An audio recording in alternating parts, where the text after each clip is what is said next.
Let's do this. Get ready for the Dirt Life Show. Woo-wee! Welcome this fine Monday night to episode 79 of the Dirt Life Show. We got an awesome show for you guys tonight. We cannot wait to get into your story over here with Ethan Groom. Hi, you guys. Ethan is a youth racer for, four-wheel parts, for Polaris, for Method Race Wheels, and a bunch of other companies. He's an awesome kid. Always hangs out with his buddies the whole time, and he's at the races. And we're going to talk a lot about camaraderie and stuff tonight. And one of our featured guests, in December, Maddie Wedeking is here. She's going to be co-hosting the Dirt Life Show tonight. So welcome, Maddie. Thank you. I can't wait. And she wore teal and has her Starbucks as usual. So thanks for coming in and helping out. We really appreciate it. Like I said, that's episode 79 of the Dirt Life Show. I'm Georgie Hamill, and we are stoked to be in 4-Wheel Parts Temecula. It's a really nice shop, man. They let us set up right in the middle of the store today. So thank you to all the guys over here at 4-Wheel Parts for setting everything up. I think we may be having a couple difficulties streaming to Facebook today. So if you guys don't see it on Facebook, please jump over to YouTube and check it out. We already got some comments coming in on YouTube, so we would love to hear from you guys. We want all of your questions to come through for Ethan, and maybe even if you have some questions for Maddie, that'd be cool too. Tonight we're going to have a lot of fun, actually. We have a battle royale between the two of you with some questions. Are you smarter than a third grader? That's not gonna go good. We already know we're not. One of our best buddies, Kaden Danbury, was the one who submitted them, so he's got some real tricks up his sleeve. Now. So that's going to be fun. And the audience here today, all your guys' family members can play along with us. I think your brother might actually probably win at this Are You Smarter Than a Third Grader? Like waste all of us. But yeah, so we're going to have a little bit of fun tonight. We're going to talk about racing families and, like I said, camaraderie and different things like that. So I think it's going to be a pretty cool show. Talking about how to get into racing, what you kind of can expect from the people around you, and how everybody just goes and helps each other. You might see a few people walking around behind us. 4-Wheel Parts is still open. They're still doing business. They're still helping all their customers. So like I said, thank you very much to those guys for helping us out and giving us a place to have this show today. One of your buddies, Casey Sims, is going to be calling in at 5 o'clock for 5:20. And he's got some funny stories to share. Plenty of stories. And Kaden Danbury is also going to be calling in a little bit later after commercial break. And one of the things that I wanted to talk about that I thought was super cool was you just got done with a soccer game. Well, half of a soccer game, I guess, right? Yeah, we had to skip out on the second half so we could get here. Oh, it was much worth it though. Well worth it. Does that mean motorsports is more important than stick and ball sports, or?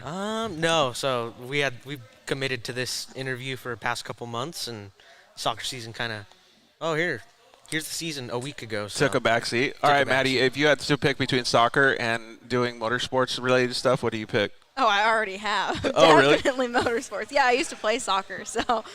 Is that what you guys were talking about before the show? Yes. Yeah. What position do you guys play? I play goalkeeper. So I used to play goalkeeper as well. Really? Yeah, it was interesting.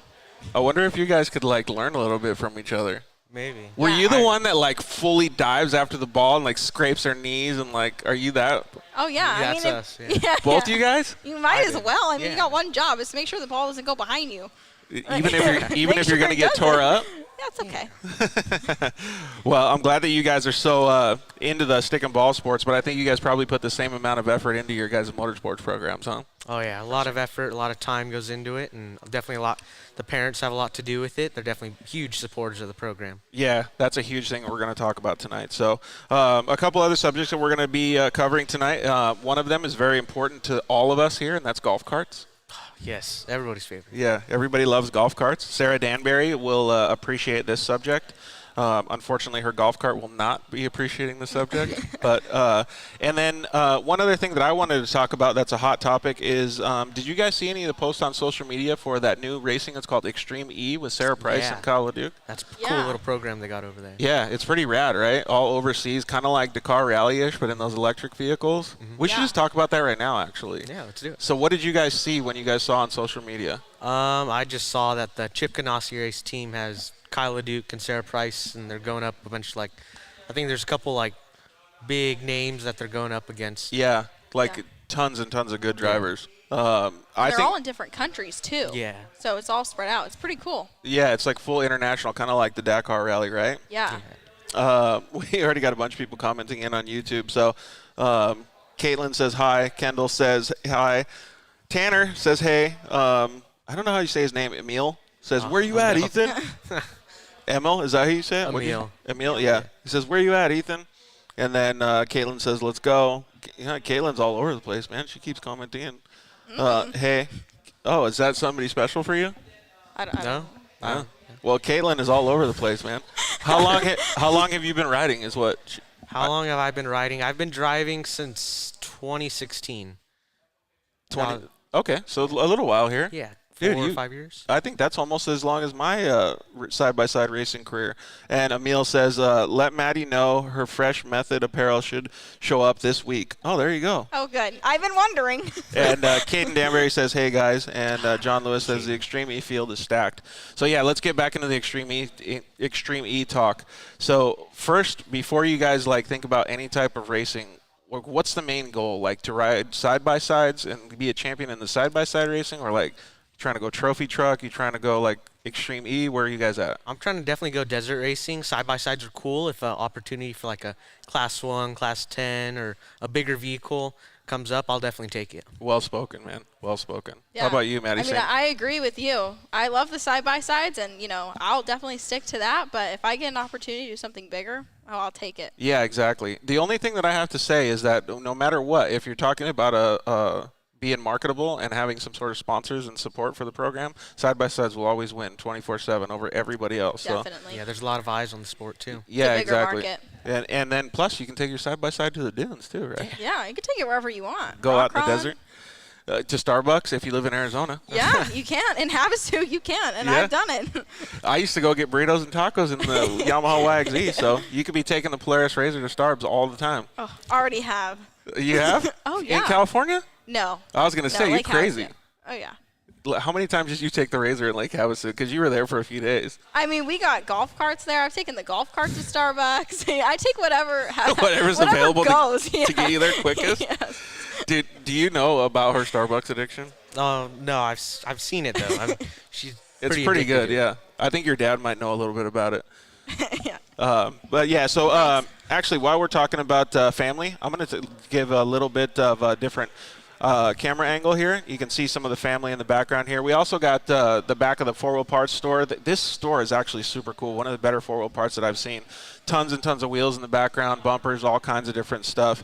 And obviously, you guys can see behind us that they are helping all the customers still, even with all the stuff, the crappy stuff that's been going on in the world these days. So, all right. So, if you ever got an opportunity to drive an electric vehicle like the Extreme E stuff that Sarah Price and Kyle LeDuc are doing, would you? Oh, yeah. Yeah. Without a doubt. Because to me, it seems like there's a lot of pressure behind such a big series. Like, we were talking about it before, like how you guys deal with pressure before the show. You think you can handle it? Yeah, I think a lot of the pressure just comes because it's a new series and it's kind of revolutionary. It's revolutionizing the sport. It's bringing electric motors into what was always a gas-driven sport. Hey, I got to tell your dad, because Colby's sitting in the background over here, I think I should just, acquiesce and let him host the show because he's so well-spoken. I mean, this is pretty awesome, man. But I agree with you 100%. What do you think? Would you be able to handle that pressure? Because, if you make a mistake, whoo-wee. I mean, there already was a mistake made, and I mean, That's where I'm people going. are harping on them for anything, So there's a lot of pressure behind it, but I mean, Well, that's let's expand on what you're talking about a little bit. So Kyle LeDuc was in a full pressure, intense situation to win his, I don't know what you want to call it, like a qualifier or whatever it is. Mm-hmm. And he went to pass in the dust, and he made a little mistake. It wasn't too bad. He didn't fully ruin anybody, but he bumped into somebody and ended both of their days. And when you have that type of pressure on you to win in that type of level of racing, it's pretty intense, right? Because you're going to go all out and do whatever you can. But what's the repercussions? Can you handle it? I would feel really bad. I don't know about you. Yeah, I know. Yeah. There's a lot of eyes on the sport, and there's a lot of big teams there. I know Chip Ganassi. I don't know the last time they've been in dirt motorsports. They're always into the NASCAR and the IndyCar. Exactly. And the IMSA series, but they're investing a lot of time and money into that off-road racing. So I think it's definitely not. They're not going to like the performance so far, but I think they'll only get better. Yeah, absolutely. You can only get better from there, right? But, like, what do you do in that exact situation, though, Maddie? Do you sit there and let it happen? Do you come out and explain the situation on social media? Like, how would you deal with it? Because I want to know coming from a youth racer. If that was, if that was me, I would definitely explain myself. I mean, no one understands really how much pressure he's going through. Or the None situation, of us will right? understand that or the situation because we're not in it. Yep. And I mean, I could only imagine how much stress and pressure, he's under right now. So, I mean, he's already came out and spoken about it. I've seen some of the comments he's said, and I mean, he's been respectful. He's owned up to it, and I definitely think that's the best way to go. Yeah, I think so too. I think the more transparent you can be, the better you are in the situation, right? I mean, it's already the past. It's already happened. He can't change anything now. He could just, get better, and he's a great driver in the first place. So yeah, it's only going to go up from there. Exactly. I agree. It does suck that people have to be so I don't know, uneducated and just like keyboard warriors, though, right? Yeah. But I guess that is a thing of being a professional race car driver. You have to deal with it, right? Have you guys ever had any situations like that arise with you? No, I'm not. I haven't gotten to that top level yet. Yeah, I was just wondering. Like I always know that. High school, whatever you want to call it, kids are always so vicious. You know what I mean? So I was wondering if anything like that ever happened with you guys. It's pretty gnarly when stuff like that happens. Like you got to feel bad for Kyle when stuff like that happens, but you also got to feel good for the sport because the sport is getting so much publicity from it. Yeah, and attention. So that's really good. We're going to talk with Casey Sims in just a little bit here, but one of the questions came in from Nico, and it said, what kind of blinker fluid do you use, Ethan? Blinker fluid? We got to go with the Maxima blinker fluid. Yeah, there we go. Maxima Racing Oils, they have the best stuff. Trans, oil, blinker fluid, they got it all. Yeah, nice, just totally natural sponsor plug. Just let it flow, dude. Let it flow. How about blinker fluid for you? I'm running low on it. I thought you were going to say Starbucks. I was going to say Starbucks, but that's too predictable. I can't let people predict it. If you're looking for a sponsorship. I've already tried. They don't even reply to me. I'm not cool enough yet. It's because you're totally already making their business so much money. I know. Like, why their sponsor program, me? I'm right? going to do it anyways. And then while I get Casey on the line, one of the questions we also got was, how did you get so fast? And I think that's a drawn-out question, right? Like, we should probably wait a little bit to see how you started racing, and then... Yeah, we'll say that one for a little bit later. Okay. I think an easy answer would be you just mash the throttle. Hit the right pedal harder. Yeah, exactly. Forget the brake pedal. So what'd your brother say? I didn't hear him, so... Yeah, so we'll get Casey Sims on the line, and we'll see how he's doing and see if we have some funny stories happening here. Right now, if you guys had to pick between going racing Extreme E or going and finishing your season, if the opportunity arose, what would you pick? Probably Extreme E. It looks pretty cool. Yeah. It's such a big opportunity that not a lot of people will ever get the opportunity to do, so I think that would definitely... Yeah, I think so too. Casey Sims, are you there, bud? Can you hear us, Casey? Casey. I don't know if Casey can hear us. We can't hear him, so. Casey, can you hear us, buddy?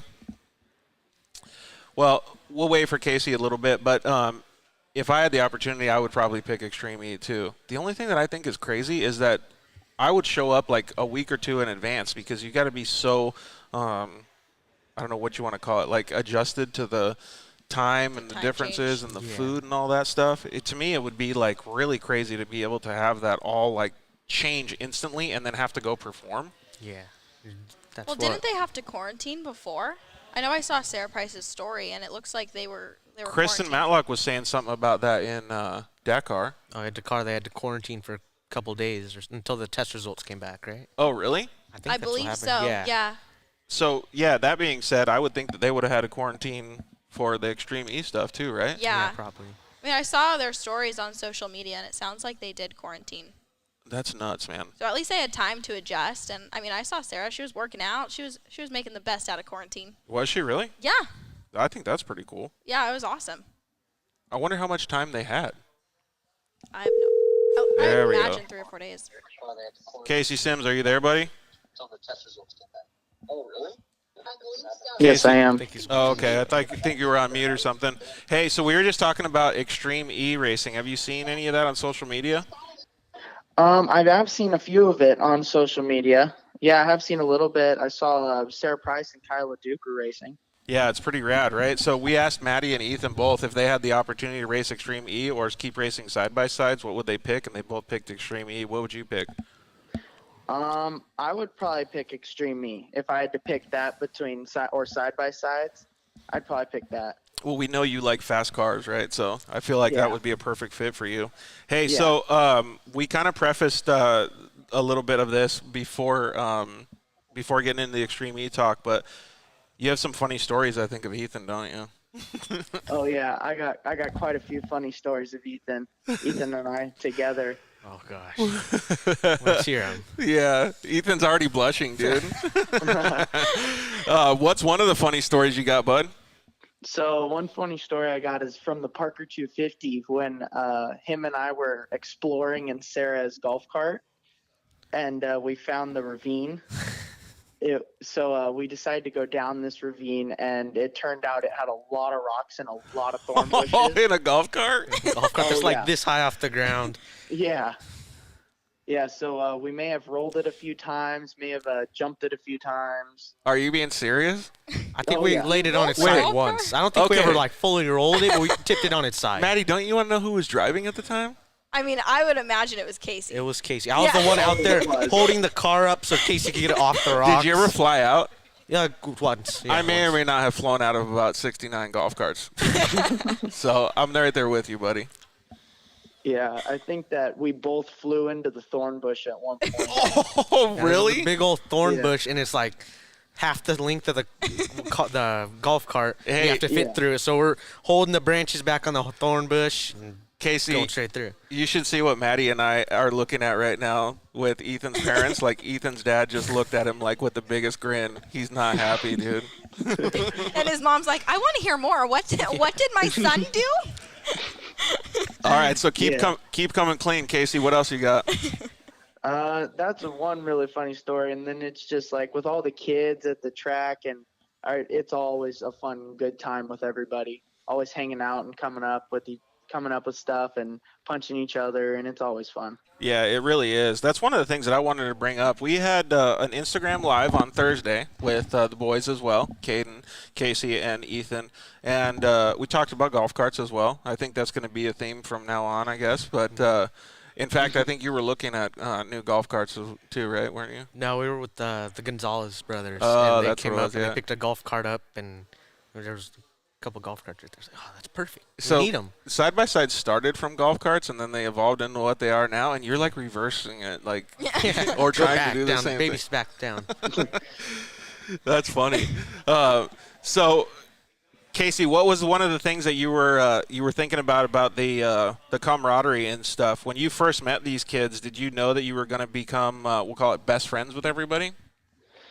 Well, I remember I've known Kaden Danbury since he was basically a baby, but I remember being at the track, and I remember the first time we met the Gonzaleses, and it was like we got to talking. I was like, we're going to be friends for a long time. And then I actually remember whenever we met Ethan Groom, my mom and I were standing, I think it was the 2016 World Championships. We were standing in line, and we heard them, and we heard Ethan go, "Is that Casey Sims behind us?" So we turned around, and we started talking, and little did we know we'd be best friends. And it's always awesome to think back and be like, wow, we all started from little kids, and now we're actually like growing up. That is really cool, though. And you got to think about, like, how long that friendship is going to last. Like, we just talked about picking Extreme E, right? Like, what if, like, legitimately, what if in 10 years you guys are at a different level in your racing careers and you're still that good of friends? Like, how cool would that be? That would be pretty cool getting to show up to the car rally or Extreme E together. Yeah. And Maddie also has very similar, story, too, like with Sierra. And who else do you usually kick it with at the races? Normally it's just Sierra and I and Seth. We always hang out. And Yeah, so could you imagine in 10 years, like, what the difference is going to be? You guys are still going to be really good friends, I'm sure. oh, yeah, for sure. Oh, yeah. So that all really actually means a lot to us older people because we understand work ethic, the support mechanism, and all that stuff that goes into these racing, careers that we're talking about now. And the amount of effort that, like you said, Ethan, the families put into it, to see all of the backup, we'll call it, and everybody supporting back to the families is phenomenal, dude. It really is. Like, you guys got to really appreciate it when you're at the races, I'm sure.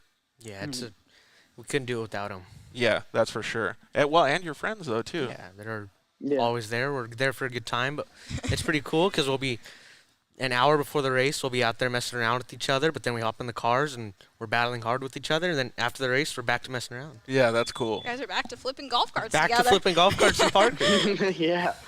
Maniacs over here, right? What about, have you ever thought about what you're going to do as a professional career? Like, let's just say you got to get a job and make some money to support this whole racing thing. I know Maddie has thought about it, and she's actually executing now. Yeah, I want to go to college, and I was thinking about orthodontics and like going to medical school or dental school and like getting my doctorate. All right, I got a good story about this. Have you ever had any dental work, Maddie? I mean, other than teeth cleanings. Like, did you ever do like braces or anything like that? I got my like wisdom crazy? teeth pulled out, but that's about it. Have you ever broken a tooth? No. All right, so if you do this good, you can make a lot of money. Because I spent basically my whole life savings on getting my teeth fixed. So I had a bad accident and all my teeth got busted up and fell out. And the way that they put them back together wasn't like those little caps that everybody talks about and stuff. They rebuilt my teeth out of almost like the way that I would explain it, like Bondo on the side of a car. Mm-hmm. And so what she did was she put little baggies over the teeth that were broken and not there, and she filled it up with this stuff called BioClear. And it's basically like a glue that turns into cement. And she formed and made all of these by hand. That's crazy. It was nuts, dude. It was like a total torture. But it was nuts. And now I can eat more tacos. Perfect. So that stuff goes a long way. It's not just about making money. It's about making people happy. Because if that never happened to me, I'd be sitting there eating mashed potatoes for the rest of my life. And she fixed me. That's no fun. You want to have tacos. Exactly. So how cool would it be if you could go in there and help people like that? Yeah, it'd be pretty awesome. I go to the orthodontist and just seeing, I know it makes me much happier. My teeth 3 years ago were not straight, and now we're over here looking a little bit better. When do you get your braces off? A couple months, right? Oh, it's coming up that quick, huh? Yeah. Dude, how amped are you? I'm pretty pumped. Yeah. Dude, that's going to be sweet, man. And then you won't have to worry about cleaning all the junk out of there, Yeah, huh? man. The Dude. flossing makes it way too hard. You finally have popcorn? Yeah. Ooh. Dude, there you go. That's going to be awesome. So we had a couple more comments coming in. John Lewis said that Extreme E field is stacked. He's totally right. 2016, that's crazy. So Caitlin didn't know that you started racing in 2016, Ethan? Yeah, I started 2016. The race that Casey was talking about was 2016 UTV Worlds. That was my first race. Oh, really? When did you start, Casey? I started in 2015. Oh, okay, so just a little bit before Ethan then. What did you think? Another kid I got to battle against when he started coming up, or what? Yeah, whenever I was hearing about the more and more kids, it was actually at that time, it was more of an exciting thing because the first year. Oh, can you hear me? Yeah, you're good, man. Oh, okay. So yeah, the first year that we raced, we were lucky to get 6 cars, 6 170s at the track, and it was awesome seeing that the 2016 World Championships, a lot more cars showed up, and it was awesome actually. So do you remember that time? Yeah, I remember showing up. I remember how we talk about it all the time now is they're saying the first year there was 6 to 10 cars, and the next year was 20, and we got to 40, and I think one year there was up to 60 170s out there. Holy smokes, are you That's serious? insane. Yeah, it's grown so much since it started. Dude, when I was racing Lucas, I remember us having 35, 40 guys in the 1,000 class, 60? That's insane. That's more than most desert races. Yeah, there was a lot of Yeah. cars. And what? That was at a works race? It was Worlds. It was 2019, right? Yeah. So 2019. I don't want to give up her cover, but Maddie's already thinking about racing 170s. Just FYI. I think Shit, I'll I'm race them with starting a you. new career, I'll do it and with it's you. going to be racing 170s. You want to join us?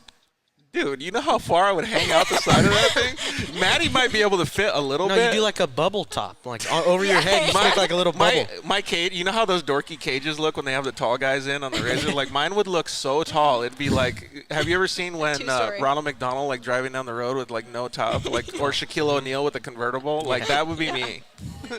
I'd be totally hanging out. And well, Casey too. Casey's a little bit taller than you guys, so he might have an issue if he tries to get back down to 170s. Yeah, I would definitely be into that though. Yeah. Here we go. Actually, you know what? Now that Casey says that, 170s, I've had so many crashes, it might be a little more my speed. Yeah. Yeah, they're I fun. could get into this, right? And then Casey commented in and said, "What's up? I'm glad that you chimed in, Casey. Hey, Maddie, how long did the Starbs gift card last you?" John Lewis says from Desert Squadron. Like 2 days. Was it like a huge gift card or no? I believe it was a $25 gift card, but I got breakfast. So I got my egg bites with my drink.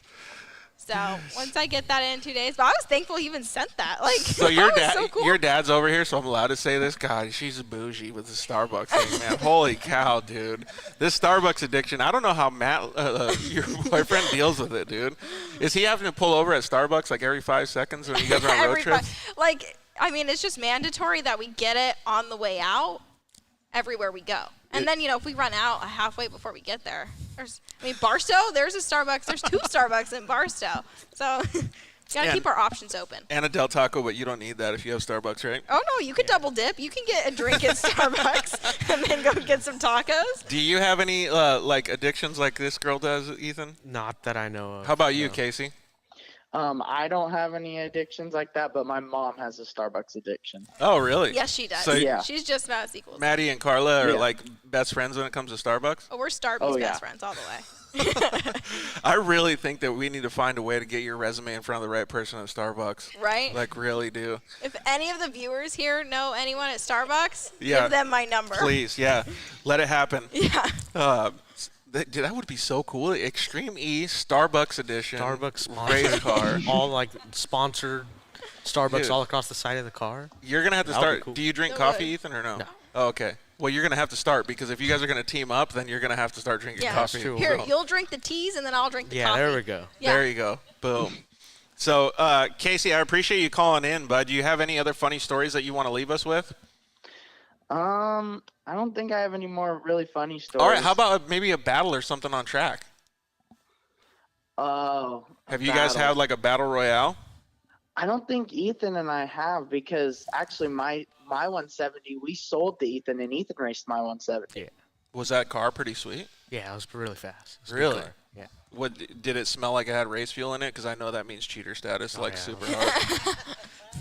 All right. Well, hey, thanks, Casey. We really appreciate it, man. And one thing I wanted to say before you hang up, we have Kaden that's going to call in a little bit later, but I really think personally, and I know that Robert Blanton over at Warfighter Made, which I'm wearing my Warfighter hat today, appreciates that you guys go over there and do some philanthropy stuff. You guys help out by rebuilding some of the cars that they have, their Polaris Racers in the shop. I saw you washing a Humvee. Like, it's really cool that you guys are giving back to the community, not just the racing family. You guys are helping out veterans and things like that. So kudos to you guys. Thank you. Thank you. What do you guys? It's always fun. Yeah. What do you guys think about when you're over there doing stuff like that? Because you're really just taking yourself out and doing something selfless. It's pretty awesome.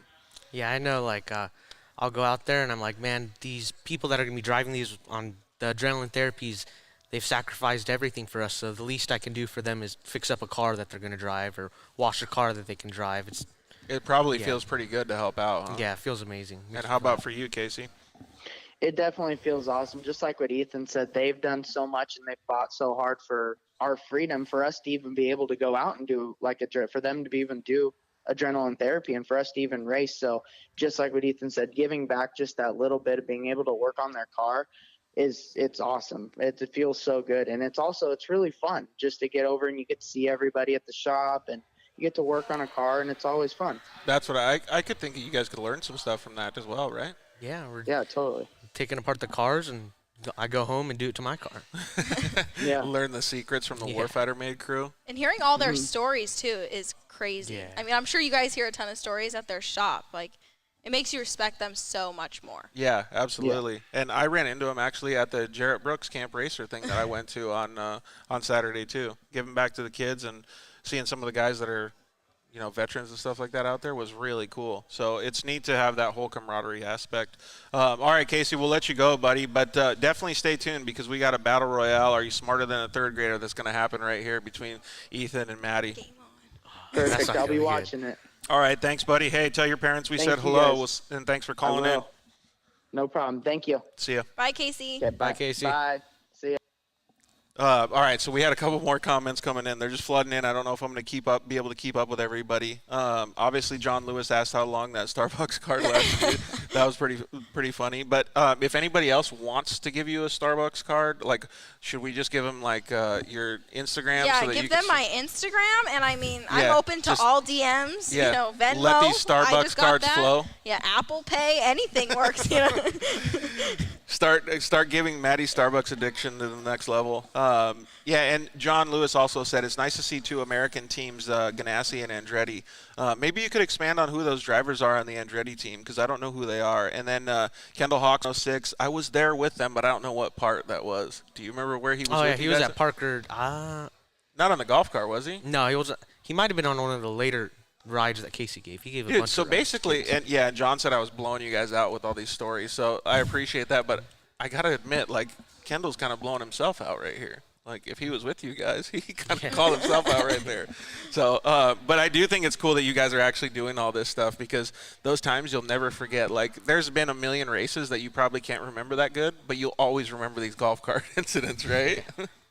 Yeah, well, those will be coming up in like 50 years, and we'll all be like old. And yeah, hey, remember that one time we were in Parker riding a golf cart down narrow ravine with a bunch of rocks? Flying out of it. Yeah, people flying into thorn bushes. What's one of the funniest stories that you've had with your friends at the races, Maddie? You know, it's probably with Sierra. A couple years ago at Glen Helen, we went out on a golf cart ride. Probably not the best idea, but we ended up putting our seatbelts on because we were safe. And the seatbelt actually got stuck in. So I was sitting on her lap, and someone else was driving, and we both couldn't get out. And then the golf cart ended up dying by the amphitheater. Like, we were out there. And So you guys had to walk? yeah, Sierra and I started, like, we thought we, like, could, like, bite on the seatbelt and, like, gnaw our way through the seatbelt. It would work. And then we both thought we could, like, hold on to the What side. are you, like Bear Grylls or something? I mean, we thought, but apparently we were wrong. And then we would both, like, move up at the same time to, like, try to break the seatbelt. It That, never like, worked out. all I'm thinking about when you're talking about these stories is all of those, like, I don't know, James Bond things when they're tied up and they have somebody on their back, like they're both tied together and they're, like, using a little knife to saw yeah, zip saw ties the open. rope. Yeah, like, I see you guys, like, doing this, like, crazy stuff in the movie. Yeah, no. Then there's Sierra and I were gnawing on it like it's a steak. How'd you guys get out? Funny. Someone had a pocket knife. Whoever was driving had a pocket knife. There They we didn't go. tell us till half an hour after, and my teeth were sore. So, Ethan, FYI, always carry a pocket knife. Just make sure it's shut when you're riding the golf cart. Yeah, Just in because you case. never know. Seatbelt might get stuck when the person's Yeah. sitting on your lap. That's crazy. That's a really good story, That though, is a good because story. it teaches you that if you're ever in a incident or something out in the desert, that you can use your teeth to gnaw off a seatbelt. That was actually Sierra and I's very first time, like, actually hanging out together at a race, too. Seriously? That's a Yeah. good way to bond. That was the bonding moment right there, It was yeah. in July at Glen Helen. We were sweating, so, like, I think our sweat just bonded us together. That's hilarious. Yeah, and John Lewis also commented and said, I've seen Matt Lasher's drinks. He is pretty much just as bad as Maddie. So Matt gets Frappuccinos only, and he loves caramel. So when Really? we order it, we have to order it with, like, a boatload of caramel. And Is that I what mean- you tell him, a boatload? Oh, yeah. Or Yeah, do you should- just say, like, double? No, I say boatload. That's- That way he My gets dad what says, he wants. my dad uses the boatload term as well. Really? Yeah. Twins. So we go to the shop or whatever, and we'll go be like, the taco shop, and we'll be like, can I have a chimichanga? And he'll go, with a boatload of jalapenos. And I'm thinking, like, the lady has no idea what he's talking about, but it comes out good every time. Yeah. If you use that saying boatload, you get exactly what you want. What does a boatload mean, though? Like, is our boats just always loaded up? Because I would feel like if they're always loaded up, they sink, right? Like, I mean, so the term, like, boatload is always so confusing for me That because is I don't actually- get it. Like, logistically speaking, boats should not be all the way full, right? they 'Cause probably would sink. shouldn't. They But I probably mean, shouldn't, yeah. there's, like, boats that come from, like, Taiwan and stuff with a ton of things in it. Like, Yeah, so they have a boatload. They yeah, have a boatload. boatload It's, of like, a supplies. decent amount. Yeah. All right, so like I said, thank you very much for Casey Sims calling in. I wanted to play a little game today. We haven't done this quite in a long time, actually, and I wanted to preface it by saying that, well, the game, first of all, is called "Are You Smarter Than a Third Grader?" So they have Are You Smarter Than a Fifth Grader on TV. But unfortunately, a person like me is not smart enough to answer those questions, so I took it down to third grade level. Perfect. we still can't answer them. We still won't be able to get But them I right. did one of these at the Lucas races, and it was awesome because everybody was like having so much fun. But then when we went to the UTV World Championship in, 2019, I walked up to the starting gate, and I had never met Sierra Roma before in my whole life, never shook her hand or anything. But I was walking around with my camera, and she goes, "Get away from me. I'm not going to answer any third grader questions." That was the first thing that she says to me, and I go, okay, well, apparently the first time I ever get her on the show, I'm only going to ask those That's all you got to do questions. for the entire show. Yeah, so don't tell her. Don't spoil it, Maddie, all right? I won't. We got to trick her. You can be the co-host, and then you can start asking the questions so it doesn't Yeah. come That out. would be good. There you go. So, all right, well, are you guys ready to play? Yeah, how's Are it you- work? We just buzzer in? Or? Yeah, I like the buzzer. Yeah, it's- Okay. Do you want to use the buzzer? I'd rather have the buzzer be your name so that people in our audience can hear what we're saying. So Okay. your name is your buzzer, okay? Okay. So if you know the answer, say your name, and then you have 5 seconds to answer the Oh, question. only 5 seconds. So I can't say my Okay, name fine. and then get a pause? You can Can have we get you can have 7? 10 seconds. 10 Oh. seconds? Yeah, you can have 10 seconds, Okay. but I guarantee your brother is going to be able to answer all these way quicker. Jacob, than you. get the 10-second timer. Ready? So, Yeah. all right. So, on it. Jacob is in the back. We'll go ahead and show a little picture of Jacob back there. Jacob, say hi. Wave to the Yeah. camera. So Wait. he's back there, and he's doing really like. I guarantee you, he's going to be smarter than Oh, yeah. all of us. So, guaranteed. how should we do this? What should we have as the winner? Let's ask 4 questions, and then we'll have a double elimination or something if Okay. you guys do it. Okay.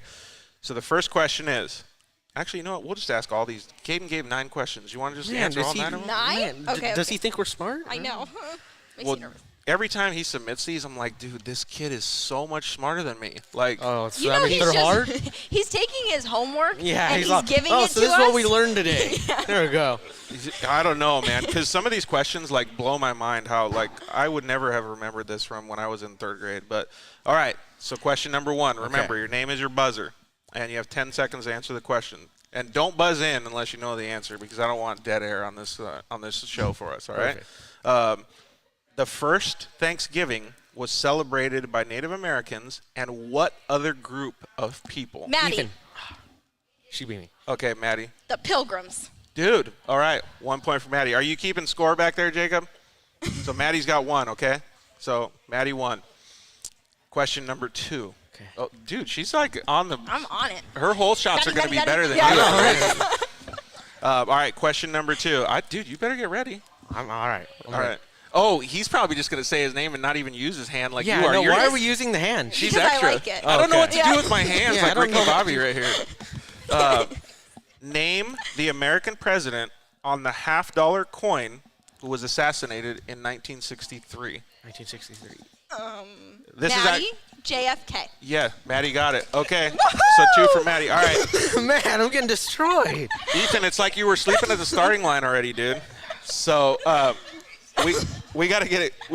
All right, so we got some comments coming in. Hold off on the comments, or we're gonna hold off on answering some of the comments right now. All right, question number 3, and this one's actually one of my favorite because I got a follow-up story to this. So, what is the name of a book about a friendship between a spider and a pig named Wilbur? Ethan. Ethan. This is the Charlotte's Web. Yep. Darn Boom. it.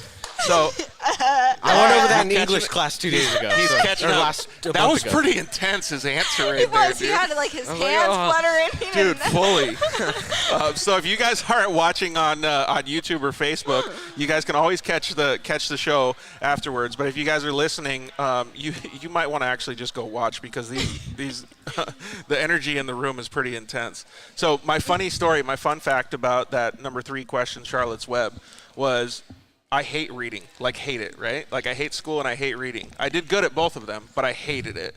The only book I've ever read in my whole life that wasn't like an instruction manual or a textbook was Charlotte's Web. Really? Charlotte's So, like, Web doesn't aside have from like pictures. mandatory school reading or whatever? No, I even skipped out on that. I hated it. So I just totally skipped it. But that's the only one that actually interested me for some reason when I was little. So Charlotte's Web it is, right? Yep. All right. Question number 4. Okay. Dude, you got to tie it up, man. What is the name of a body of land that is completely surrounded by water? Ethan? Oh, Maddie? Island? He did say it first. You did that, like, your intensity was, like, good, but he got it.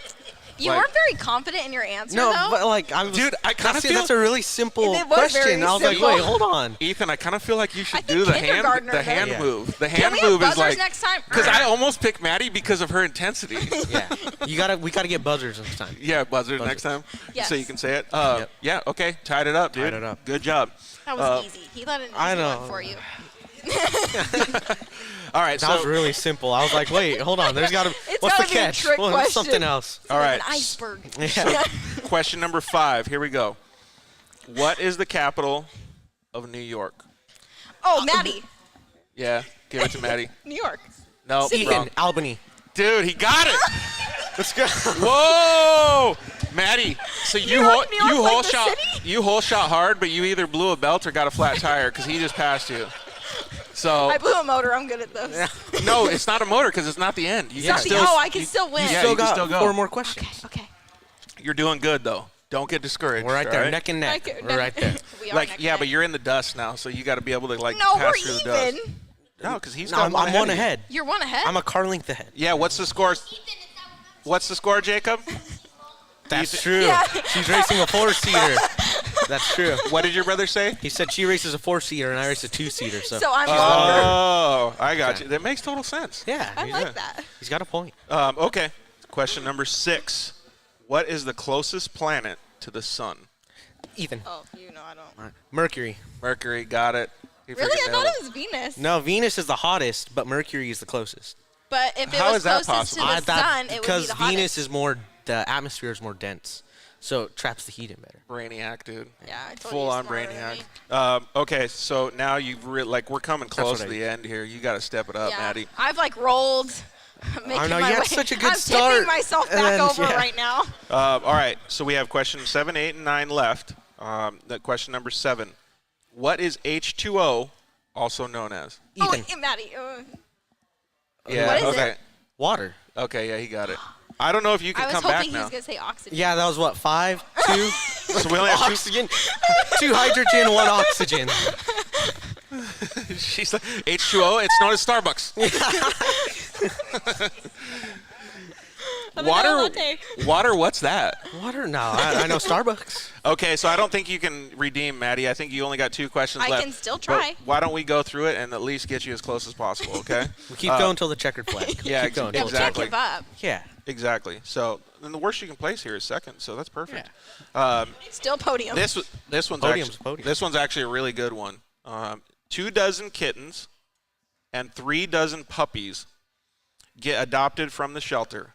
How many animals were adopted? Wait, can you say the question again? Yeah, before absolutely. I think of the answer. 2 dozen kittens and 3 dozen puppies. Can I take my calculator? No, No. absolutely not. 2 dozen kittens. Do you know what a dozen is, first of all? 12. Okay. 12, right? Yeah. Okay. So 2 dozen. 2 times 12. Ethan. Okay. Is Okay. it Now six? you And then said- 3 dozen puppies So how many animals? all together. 60. Dude, Maddie, step it up here, girl. I need a pen. I need to do more. I can't do this in Hey, my head. so at work, do you use your calculator or do you have it like? Because I have my calculator out. honestly, when I was little, I was always good at math. But then, like when the iPhone got invented, my brain went to crap, and Yeah. like, my I got a iPhone took it. calculator right there. Yeah, exactly. Yeah. Okay, so last question of the "Are you smarter than a third grader?" Battle Royale. Okay. It's not much of a battle anymore. This one's actually pretty good. I feel like the math, okay, here's what we do. Get out your calculator, Maddie. No, Ethan, you can't do it. We're going to see if your brain is How's this faster than fair? Maddie's calculator. All right. Because it's not that hard. For her to type, I think your brain could figure it out faster. I'm not a so. fast typer. You're I'm good. not a good thinker. All right, are you guys ready for the final question? Yeah. Solve the following equation. 3 plus 2 divided by 1. 5. Dude. 5. Ethan, 5. Smoked you, Maddie. Smoked you. Ethan, give me a high five on that, buddy. Maddie, game. High five. you did fantastic. You came out the gate hard, Yeah, too. I got the whole shot, and You that's got the all whole that shot award. matters. You 'cause got the whole that's shot what award? everyone sees. Yep. So, No one sees what us goes. in the desert. They just see the That's whole for you. shot. Everyone sees the Exactly. whole shot and just walks away. Yeah, they don't care about how they finish. I Just switched the beginning. camera angle because we're totally boring compared to the peanut gallery back here. Everybody's laughing, having a good time. And then, see who just showed up? He didn't even bring you Starbucks, dude. Where's the Starbucks? Where's the start? Ethan Matt- and I wanted stuff. Matt Lasher just showed up. So what's up, Matt? How are you? So first of all, before we end the game, thank you very much to Kaden Danbury and Sarah Danbury, Thanks, because he Kaden. probably helped Kaden a little bit. But thank you very much for submitting awesome questions, Kaden. That was a really fun game. How do you think Sierra Roma would do in a battle royale? Oh, she'd be much worse than me. I think I want to play against Sierra because I think we I would want to see be that. That'd be a equally. good watch. Yeah? Yeah. Does that mean that you guys are going to get, like, fighting fists and stuff? Like, you guys are going to be, like, I don't even know if we battling hard? can get the right answers. I think that's gonna be the hard part. It's just going to be cracking getting up to the the whole time? end is gonna be the hard part. So we should do it, like, in a really awkward situation, like either right before or right after a race, so it, like, totally throws you guys off, like something fun. Oh, yeah, like they pull off the Down. track. And Yeah, and then instead of a podium interview, so who is the 63rd president of the United States? 63. Yeah. It'd be like, what? And then be like, yeah, and congratulations on your first place victory at the Mint 400. We really appreciate you did a But we good have job. more important things to do than present More you your impor- trophy. Yeah, what's the capital of California? So thank you very much, Kaden, for doing all that stuff, man. That was really cool that you guys did that. So we got a couple more comments come in. Kendall Hawk said, no, the first one. I still don't know what you're saying, Kendall. So chime in and let us know what you were talking about. John Lewis said that Andretti United team is only American because of the Andretti team. Neither of their drivers are American, but they are both European rally drivers, Timmy Hansen and Katie Munnings. Did you know that the Extreme E is a boy and a girl in all teams? Yeah, I Yeah, heard I've- about that. That's pretty cool. I think that's super cool. And you know what the best thing about it is? A lot of the girls, well, Christina Gutierrez, I saw her, but most of the girls, other than Sarah and her, are unknown to a guy like me. And I thought, like, when I was like, oh, okay, well, you know, some of these guys and some of these girls, I don't know them. They're not going to do great. But they're, like, better than everybody else. They're, like, really They're good. super good. Yeah, like, they can drive the crap out of any of these vehicles. So it's really cool to see people that I guess I would consider myself, like, knowing a good amount about motorsports. But I had no idea. And, like, it's bringing all new racing drivers into my, eyes. So I think it's cool to see that. And as far as being a series that starts the first year, first of all, they're doing a fantastic job. Yeah. They are. Lewis Hamilton invested in one of the teams. Like, Really? that's how awesome it is. But can you imagine what it's going to be in the second or third years? Yeah, it's gonna only going to be get insane. bigger. Yeah, it's going to be really cool. So maybe if you guys play all your cards right, you guys could be sharing a car seat together. A Starbucks car. Starbucks car. Dude, Yeah, there we yeah. go. We got goals, right? Okay, so thanks for saying all that stuff. We really appreciate it, John, and filling us in. Kaden Danbury says, I remember when they got stuck out there, they were traumatized. Where did you guys get stuck at? Sierra and I have gotten stuck at a lot of places together. Which but time? Yeah, which time? It was probably Glen Helen the first time, and that was by the amphitheater. Were you in somewhere that? back Was there. that Were you in before or that after? three-wheel golf cart? No, that was another time. Oh, there we was saw that. no I was- seatbelts in there. I was What the with heck is up with Dallas, all and these there was golf a three-wheel carts? golf cart. I was like, we gotta get that. And we went on like Facebook Marketplace right after. Look, it's right there. So I had a show last week with Rockstar Energy Husqvarna and Steve Westfall, and he was talking about whether he would ride quads or three-wheelers. And he said that he had a Kawasaki three-wheeler, like we call them death machines, right? And then so I was like thinking about it, and like, oh, how much would some of these things cost? And my dad found one on OfferUp. These things are like ancient dinosaurs, right? These guys have them like fully cherry. They're like still like $3,500, $4,000. Yeah, they're not cheap. Yeah, like these things are insane. Like, so you think you could get a golf cart like for cheaper than that, or are you looking at like the bougie ones? No, we don't need a bougie ones. We're just gonna Yeah. like hammer it. They anyways. need a beater. Yeah, we need a beater. Yeah. We Are need you a gonna, beater. so that means you're gonna get one? Because it looks like, I mean, like with the way that your eyes are rolling back and forth and like Yeah, thinking he's about like, it, like Dad, say I yes. mean, Dad, come on. I can like as this conversation comes up, I can see you budgeting in your head. Yeah, I'm like, man, we only gotta miss this race and we'll have the budget. It'll be in the 2021 budget. Yeah, and then Casey Sims said, "What is the capital of California, Maddie?" Hey, you don't gotta ask me hard questions like that. It's either Sacramento. Yeah, it's Sacramento. Sacramento. Yeah. Yes. Because everyone started nodding their heads after I said Just it. stop there. And so Kendall Hawk says, I was at the first time they went down to the Parker Trail and Ethan and Casey. Oh yeah, we did. It was either the first or second ride. He was one of the first ones there, and yeah, it was. So you're just like taking other kids, innocent kids, We down gave a and getting bunch. in trouble. We were giving rides. Just getting kids in trouble like that. No, technically we weren't on the course. It wasn't super late at night. It wasn't. It was only 2 a.m. It wasn't even 3 yet. Yeah.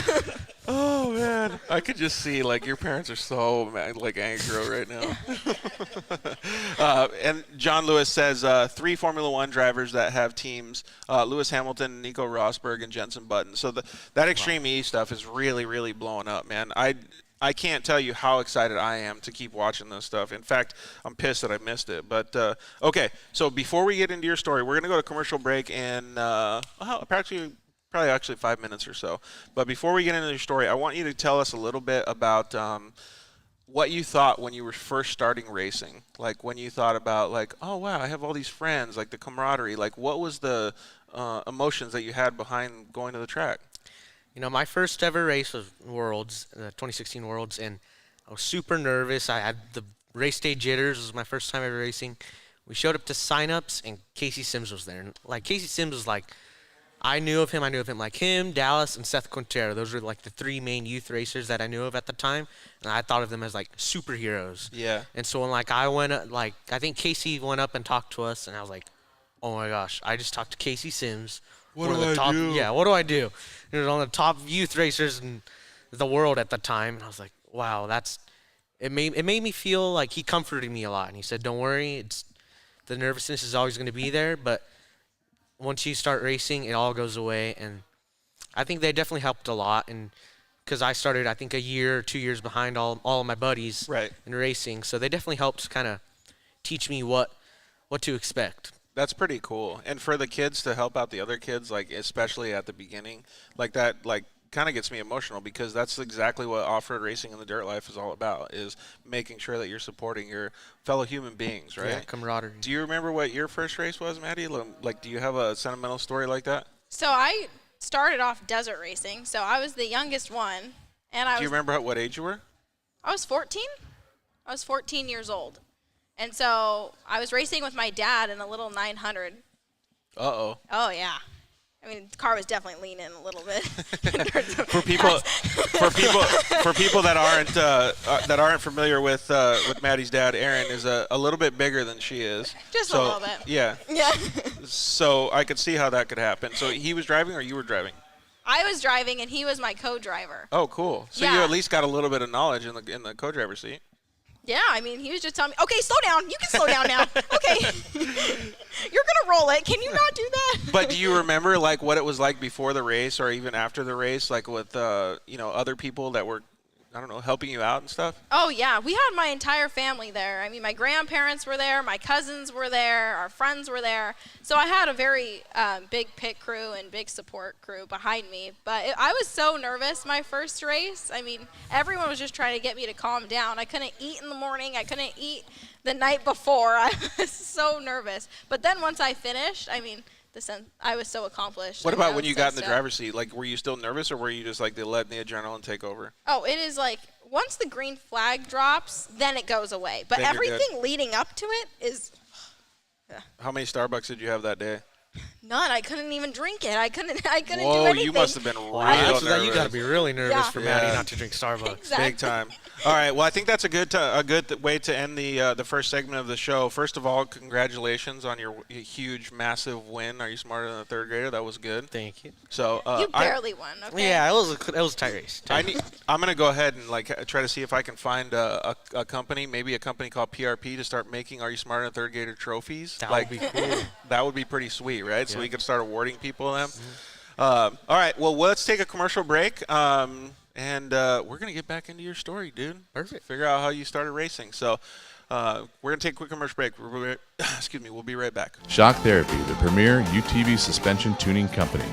We test daily with the leading manufacturers in the industry to perfect our shock tunes and race-proven components for all UTVs. Whether it's high-speed racing or slower trails, we have a suspension tune that is perfect for your driving style.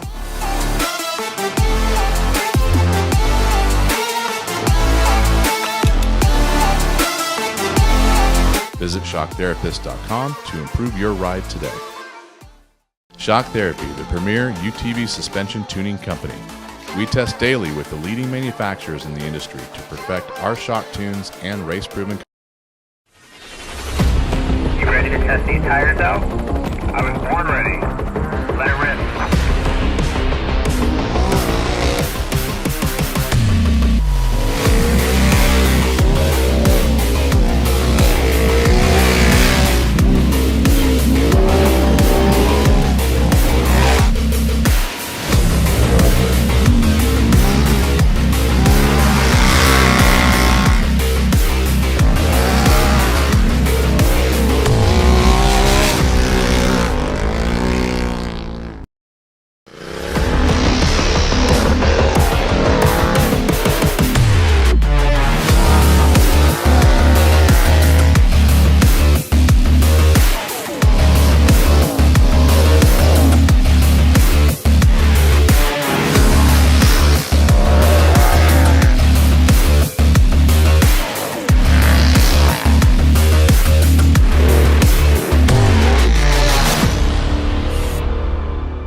Zollinger Racing builds the best aftermarket products available. Products for your UTV or snowmobile, including billet radius rods, billet tie rods, billet steering knuckles, billet steering racks, alternator kits, and much more. All manufactured in the United States in-house at their headquarters in Nibley, Utah. Travis Zollinger and his team test in some of the most brutal conditions, racing in places like the Best in the Desert Mint 400, Ultra 4 King of the Hammers, UTV World Championships, and many more. Visit ZollingerRacingProducts.com and use the code DIRTLIFE to get 10% off your next purchase, and join us on social media at Zollinger Racing Products to see our products in action.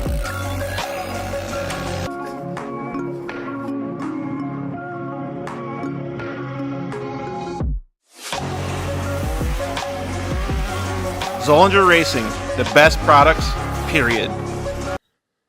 Yeah, finally, we got Lance from Solderweld in the studio. Thanks for coming down, bud. Hey, why don't we just record a commercial now? Yeah, why not? So good to be here, man. It's been a lot. I'm trying to get down here forever, and I wanted to talk about the off-road kit. Dude, I love those things. I got it in my pack. Yeah, we're running hundreds of vehicles now running them, whether it's a UTV or some guy's got it in a backpack on his motocross. He's got everything he needs to make a fix right there on the fly, out on the trail, or in the desert, whatever it is. Well, since I've already used one, I kind of know what to use it for, but explain what it does. All right, so let's pull one out real quick. You've got your aluminum rods. Remember, they're rods, right? So, light torch, small torch. You can throw it in there or throw it on the rig with your flux. It decontaminates and cleans like, let's say, a radiator. You get a random rock chip runs through as you're racing. You get a rock chip in a radiator. You got to fix it right there or you're out of the race. You can patch it up. You can patch it up. It's all good to go. Yep, just like welding.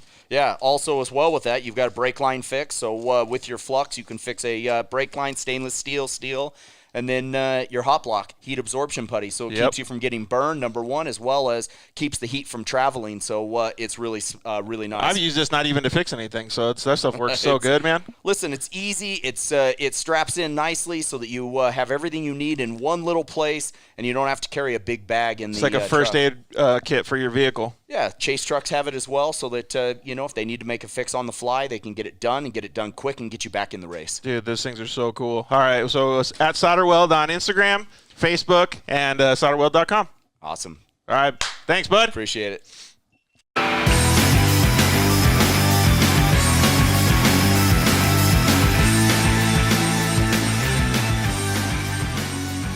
Yeah, we are back. Thank you guys so much for joining us tonight. Like I said at the beginning of the show, this is episode 79, man. Who'd have thought we could have 79 episodes already of the Dirt Life Show, just talking fun stuff with all kinds of fun friends and fun people. So I am so stoked that you guys are joining us tonight. I apologize that we're having issues on Facebook, but we are live on YouTube. You can always check us out on YouTube.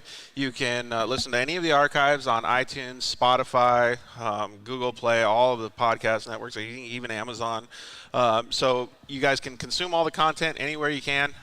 You can always follow us on @The Dirt Life Show on Instagram and Facebook, and YouTube as well. So you can hit us up anytime, slide into our DMs. You can also slide into Maddie's DMs anytime, offering up Starbucks gift cards, Especially whatever you guys Starbucks. got. Have to tell them. I mean, hey, yeah. Yeah. Someone knows someone at Starbucks. Yeah, who knows somebody at Starbucks? Like, we're talking high-level people. Yeah. I We mean, need we're to- not talking Like an employee. baristas. We're Yeah. talking like, CEOs, CFOs, anything, The connections. Yeah. Yeah, those marketing good plug. connections. All right, so first of all, Casey Sims said, good job, Maddie. I'm assuming that was on his Are You Smarter Than a Third Grader question of what's the capital of California. Oh, thanks, Casey. So I guess this does redeem yourself a little bit, right? Yeah. Yeah. From that all-out victory that Ethan just had. No, he just won by like a question or so. Just a couple questions. I still think it would be awesome to have a Are You Smarter Than a Third Grader with Sierra. So, in fact, R.J. Anderson and his brother Ronnie were like the best, dude. They were so good to have. Yeah, because they were like real intense. Yeah. Like I kind of felt like they might have wrestled at one Oh point. yeah, I watched that video. Yeah. That video. Yeah. And all right, so let's get into your story a little bit, Ethan. We have a lot of people that are racers that are watching the show and listening to the show, and some that are not racers, some that haven't raced yet before. So we like to usually talk with our guests and see how they got into motorsports. Maddie's was kind of natural, like she said. You know, her parents and went out to the desert and things like that. Like, is yours start this a similar way? Yeah, I got my first 170. It was Christmas 2015. We got a little 170, had a cage on it and two seats in there. And we took it out to the desert, and I really enjoyed it. I had a great time driving, and my dad said, hey, there's a race in February or April, one of the two. You want to go race? I said, give me a couple days. And Put the mic a little closer here. give me a couple days, and then I got back to him, and I said, sure, let's go try it out. And I was hooked. We finished the race. We didn't do too hot, but I had the bug, right? Is that what they call it? Yeah. You just get addicted to it, and You just wanted to I just have wanted to do more. Yeah. After that first race, I was, when can we go again? Yeah, exactly. And I think we did a couple Lucas Regional races that year. We had a good time. We met a couple more friends there. And then going into 2017, we had to commit to a series. We wanted to commit to a series, so we committed to a series called the Dirt Series. That's where a little bit more grassroots. yeah, it's right? a little bit more grassroots. Well, so normally that. before you got to your first race and stuff, did you have any experience riding golf carts or UTVs? Or maybe I dirt rode bikes? Yeah. quads in the desert once or twice a year for 3 or 4 years, and then What was your first quad ever? Or your first? it was a little Kawasaki 50. I got it kindergarten. Wait, what was yours again, Maddie? Dad, what was mine? I don't know, something from China. Oh, something from Pet Boys? Something cheap. Yeah. Harbor Freight. So you would have been aspiring to have a Kawasaki quad? That would have been like a... Hey, my little thing was a beater, but hey, I mean, Yeah. I rolled it. It was. Perfect. It Most- didn't need to be nice. Most of our guests on the show, it was PW50, like the little Yamaha one. No That was motorcycles for me. Shelby I don't have the Anderson. balance Yeah. for that. So Shelby Anderson had a funny story. Like she got a PW50, and then all of a sudden, mom and grandma locked that, buried that thing, never ever to be seen again because they only wanted her on 4 wheels, no dirt bikes.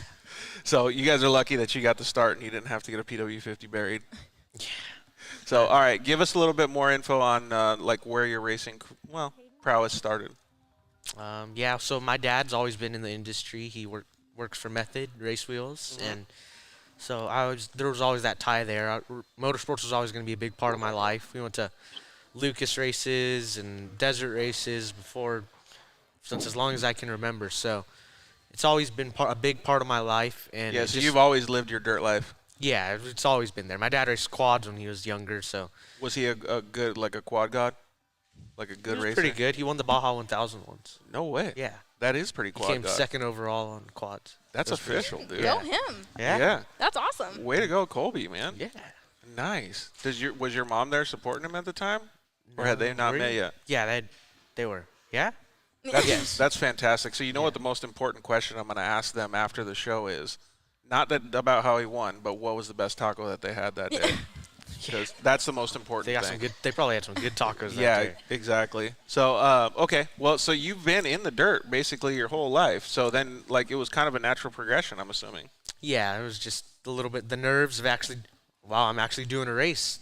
But once we got over that, it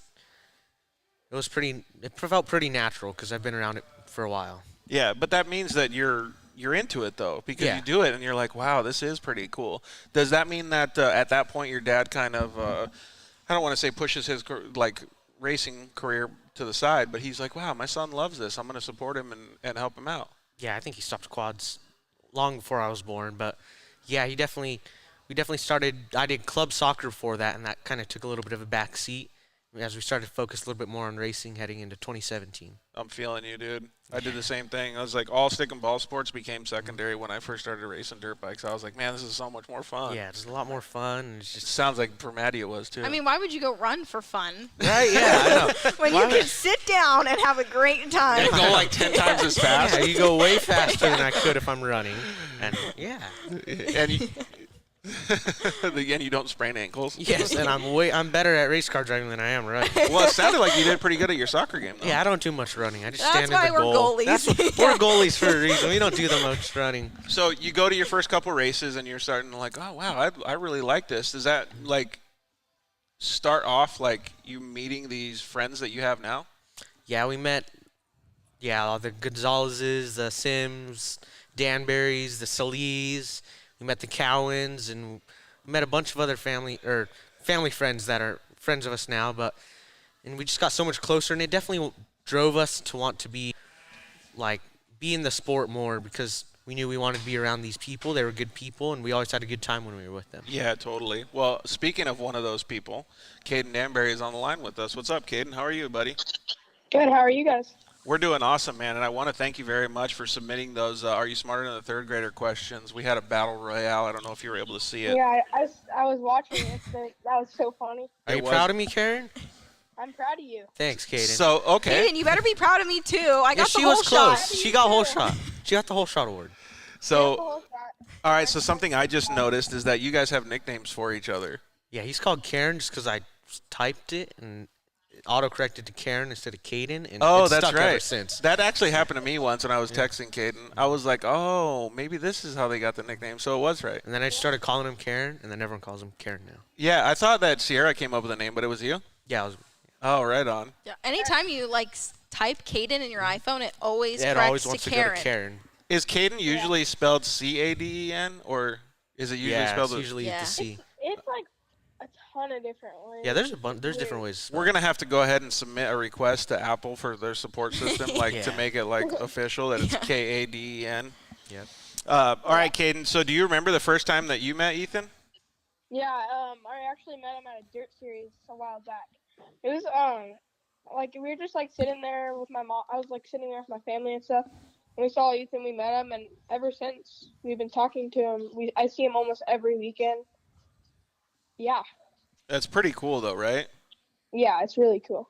Do you ever call him during the week and hang out during the week? Because you guys live. We're always on the phone on the sim, or just talking. Oh, you guys do that iRacing Yeah, stuff we do too, a lot right? of iRacing together. Us, the Gonzaleses, and a couple other friends have from the our- racing. we have We're our race weekly team. calls all the time. Hey, so I have a side question right now because I just noticed that I'm the mega dude without the Vans on right here. Caden, are you wearing Vans right now? I'm actually wearing my running shoes. Oh, thank God. At least you're not wearing Vans, so I don't feel too left out then. So you guys basically became best friends after what? The first time you ever met? Yeah, it took a couple times, and then we were also battling out on track. And we go out and congratulate each other after the Do you remember what races. age you guys were at the time? Kaden That's what I'm was. trying to think of right now.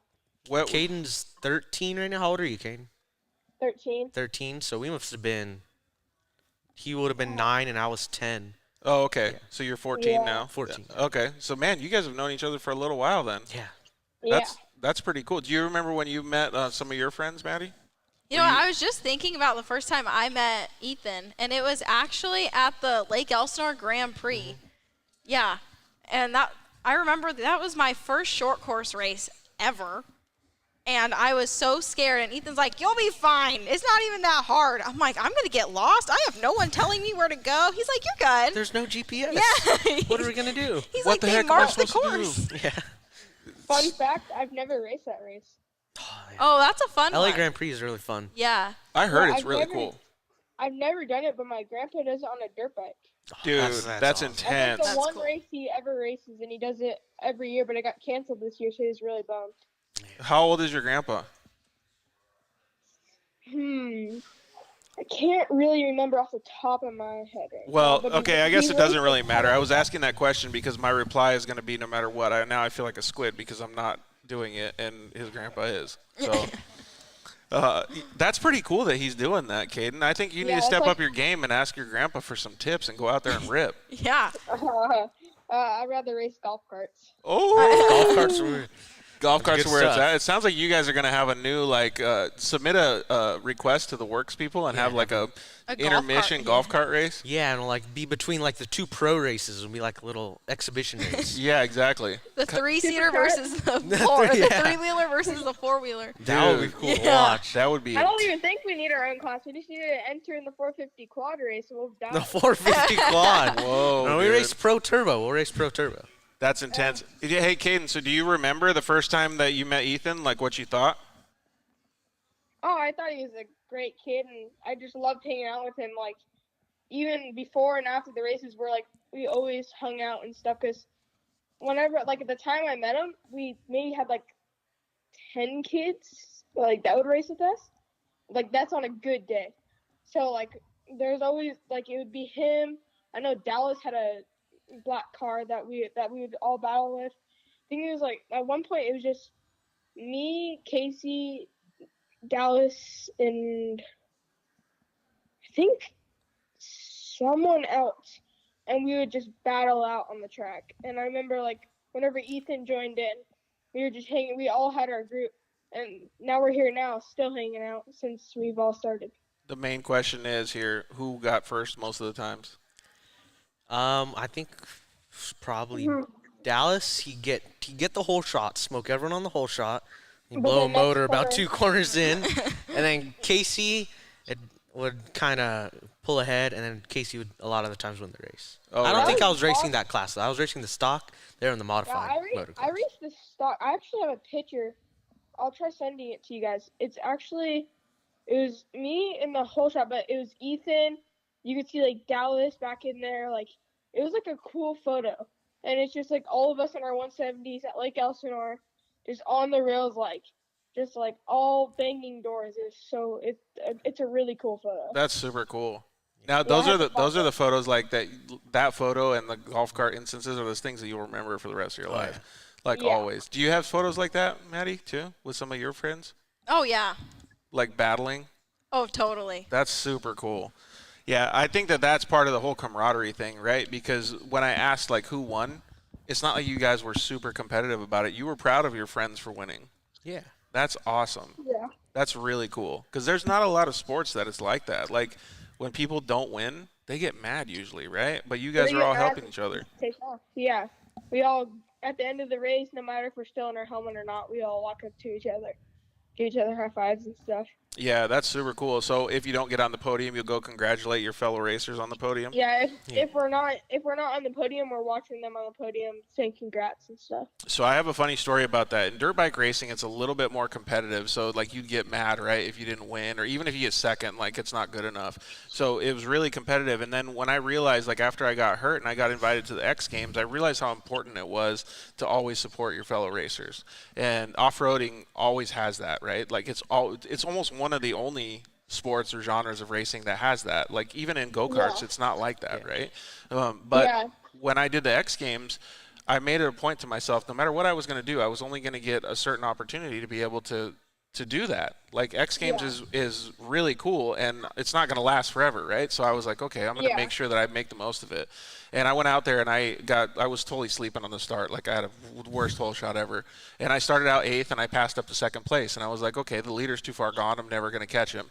So I just wanted to race my pace and go as fast as I could. And I ended up falling down and breaking my arm. But they caught it on camera, and I got up, and I passed 2 dudes. And I don't know where I ended up finishing. With a broken arm? So I broke my arm, and I still finished the race because, again, I was like, I want to support everybody. Like, this is it. Like, I'm probably never going to do this again. I had no idea, right? And then so I finished the race with a broken arm. I went over to the podium. I took my helmet off, and I held my arm up against my chest, and I sat there, and I congratulated and watched the podium interviews and, shook hands with all my competitors. And then I went to Taco Bell, got a taco, and then I went to the hospital and got it fixed.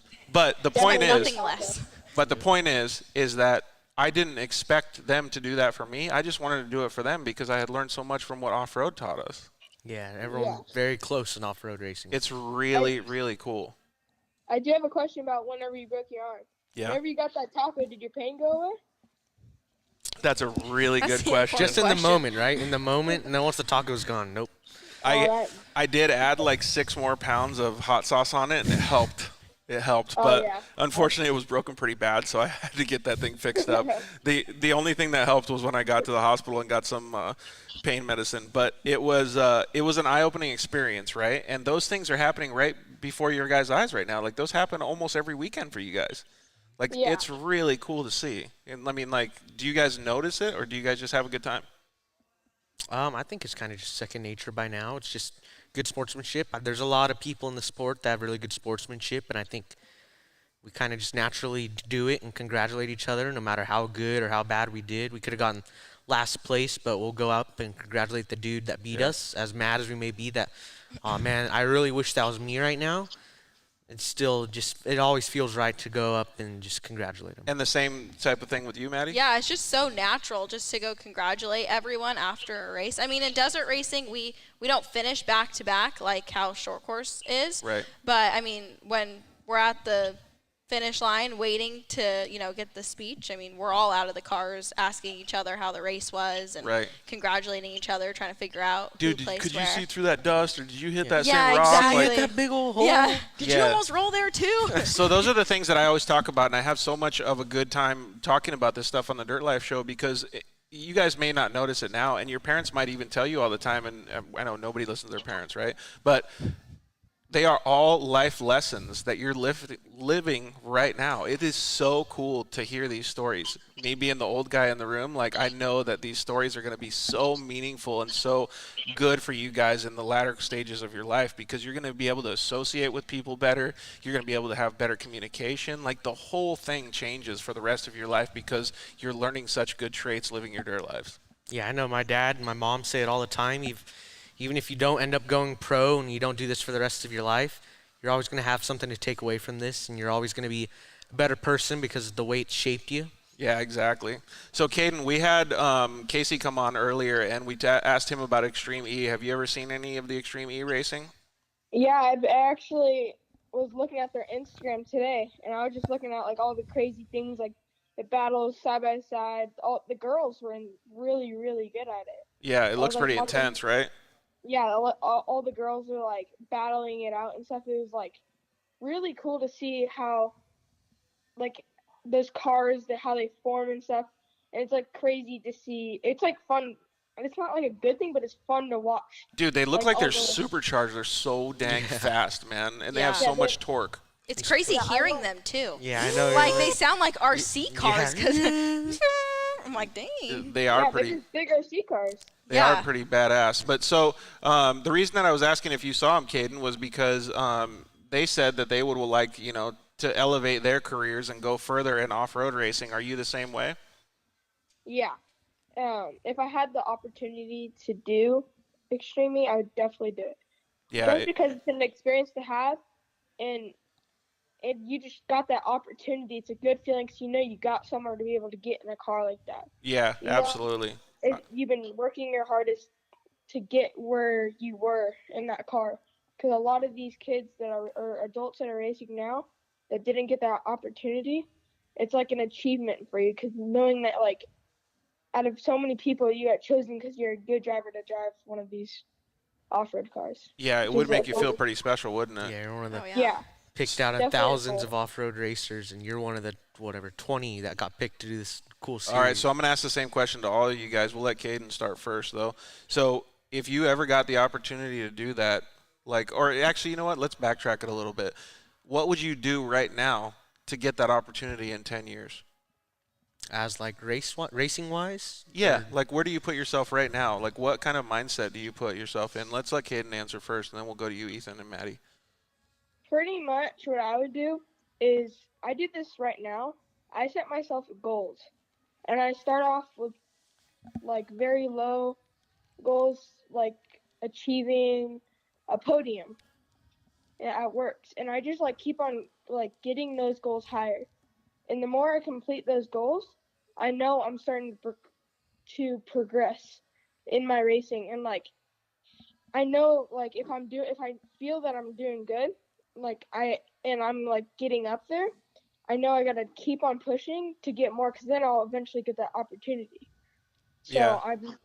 I set that goal, and I always try beating that goal. So And do if you I'm not remember doing when that we goal- had you on as a featured guest, Kaden? One of the things that I told you was that you have a 99% success rate if you use a pencil and paper and you write down your goals. If you just think about your goal, or even if you type it on a computer, it significantly decreases that success rate. So if you sit there and write it down, you have a much better chance of success. Hey, and then so we have a question for Kaden, or a statement for Kaden. Roma Motorsports commented in and says, "Who gets you the best ice creams after the race, Karen?" Oh, good old Randy Romo. That's who it is. Right there. Yeah, so he's jumping on. Every race, like BITD or whatever, we're like, hey, after this race, you want to go get some ice cream? And we're always bringing it up. And yeah, it's been more like right at the starting line, he'll be ready to go and stuff. He's like, you ready for that ice cream? I'm like, oh yeah. There you go, dude. Setting milestones and goals for when you get out of the car. All right, so what's your answer, Ethan? If you want to be set yourself up to be a professional driver, like let's just say Extreme E in 10 years. Yeah, I think what Kaden said about setting the goals, it's super important, even like, especially when you're starting out. Of course you want to go into it, yes, I want to win this race, but you have to kind of take a step back and really, like, look at it, and can I really, not everyone's going to be able to win that race. There's 20 other kids wanting to line up with the same goal, I want to win this race. So I think it's important to start goals. Start off very, very small. I want to finish this race. Then move up, I want to finish top 10. Top 5, and then eventually I want that podium, then that win. And I think it's super important when you get up to like more of a top level. I don't even think I'm there yet, is setting goals that are realistic, because the worst thing is when you set a goal and you don't reach it because it's too, like, you're overachieving at that point. You're trying to be too much to what you can get at that time, and it kind of just brings you down. Like, man, I really wanted to win that race. That was my goal for the day. And even if you get like second, if your goal is to get first, you really, deep inside you, like, sure, second place was great, but did I fulfill the goal that I had set for myself before the race? And that will be a no. And so I think setting realistic goals is very, very important. Yeah, I agree 100%. So one of the things that I was going to talk about today was confidence is key no matter what you do. In life, in business, everything. Not being cocky, but confidence, right? So you got to have the confidence. And when you're talking about it from a racer's mentality, like what you were just speaking of, Supercross is actually a really good example of this. When a dude gets on a roll, it's hard to stop it, right? Yeah. Because he's got that extra confidence. He's like 1% better than everybody else. And in off-road racing, it's similar to that. I mean, you have a lot more issues because the car can break and there's a lot more variables, right? But when dudes get on a roll, like look at Phil Blurton the last couple of years in Best in the Desert. It's hard to beat him. Right. And even though he's not cocky, he's very confident. And he knows his equipment can do good. He knows his driving can do good. He knows his co-driver can do good. Like, so those things that, like you're talking about, make a huge difference. Do you agree, Maddie? Oh, I totally agree. I mean, other than setting goals, I mean, I would talk to the other people who've had the opportunity, see what they did. Try to, ask some questions. That's a really good. I mean, yeah. Because, I mean, how did they get there? Was it just through their racing career? Was it through social media? Were they taking opportunities that we weren't taking?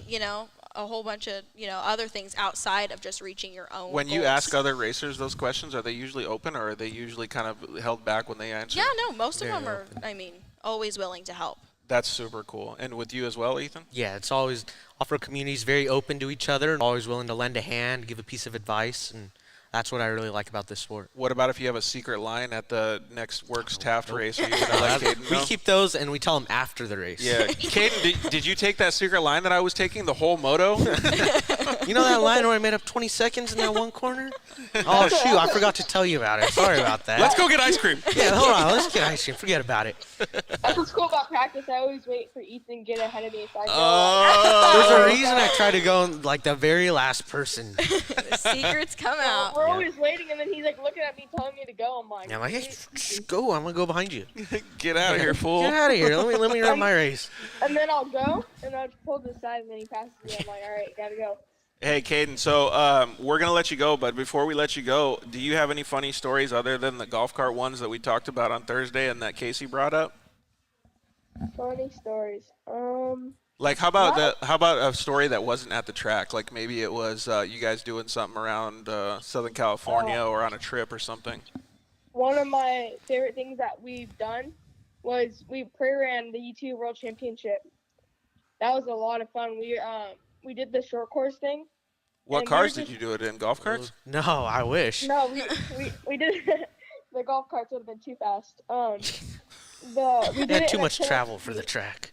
Too much travel. We didn't want to put the trophy trucks on there, so. Yeah.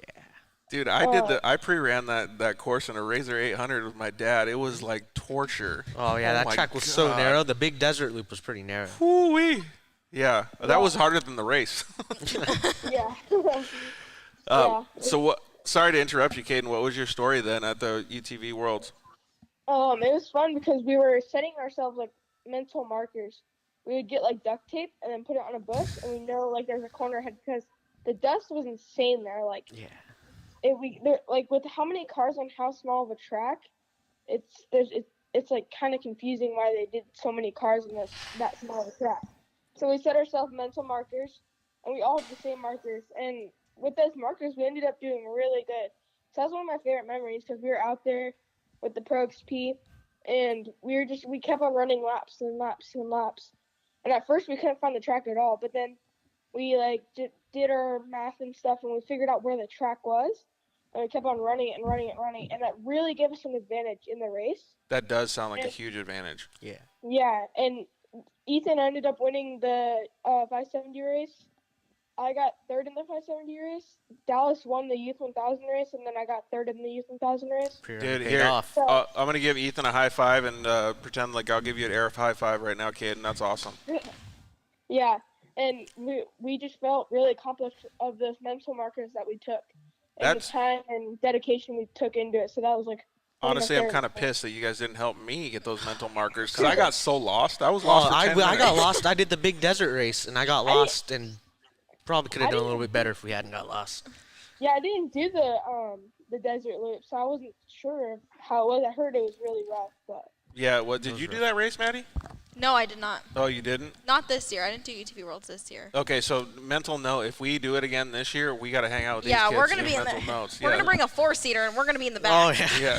And you don't want to be in the back. You can't see anything. Advantage George and Maddie this year. Yeah. All right. Dude. We had extra Glad horsepower. you guys.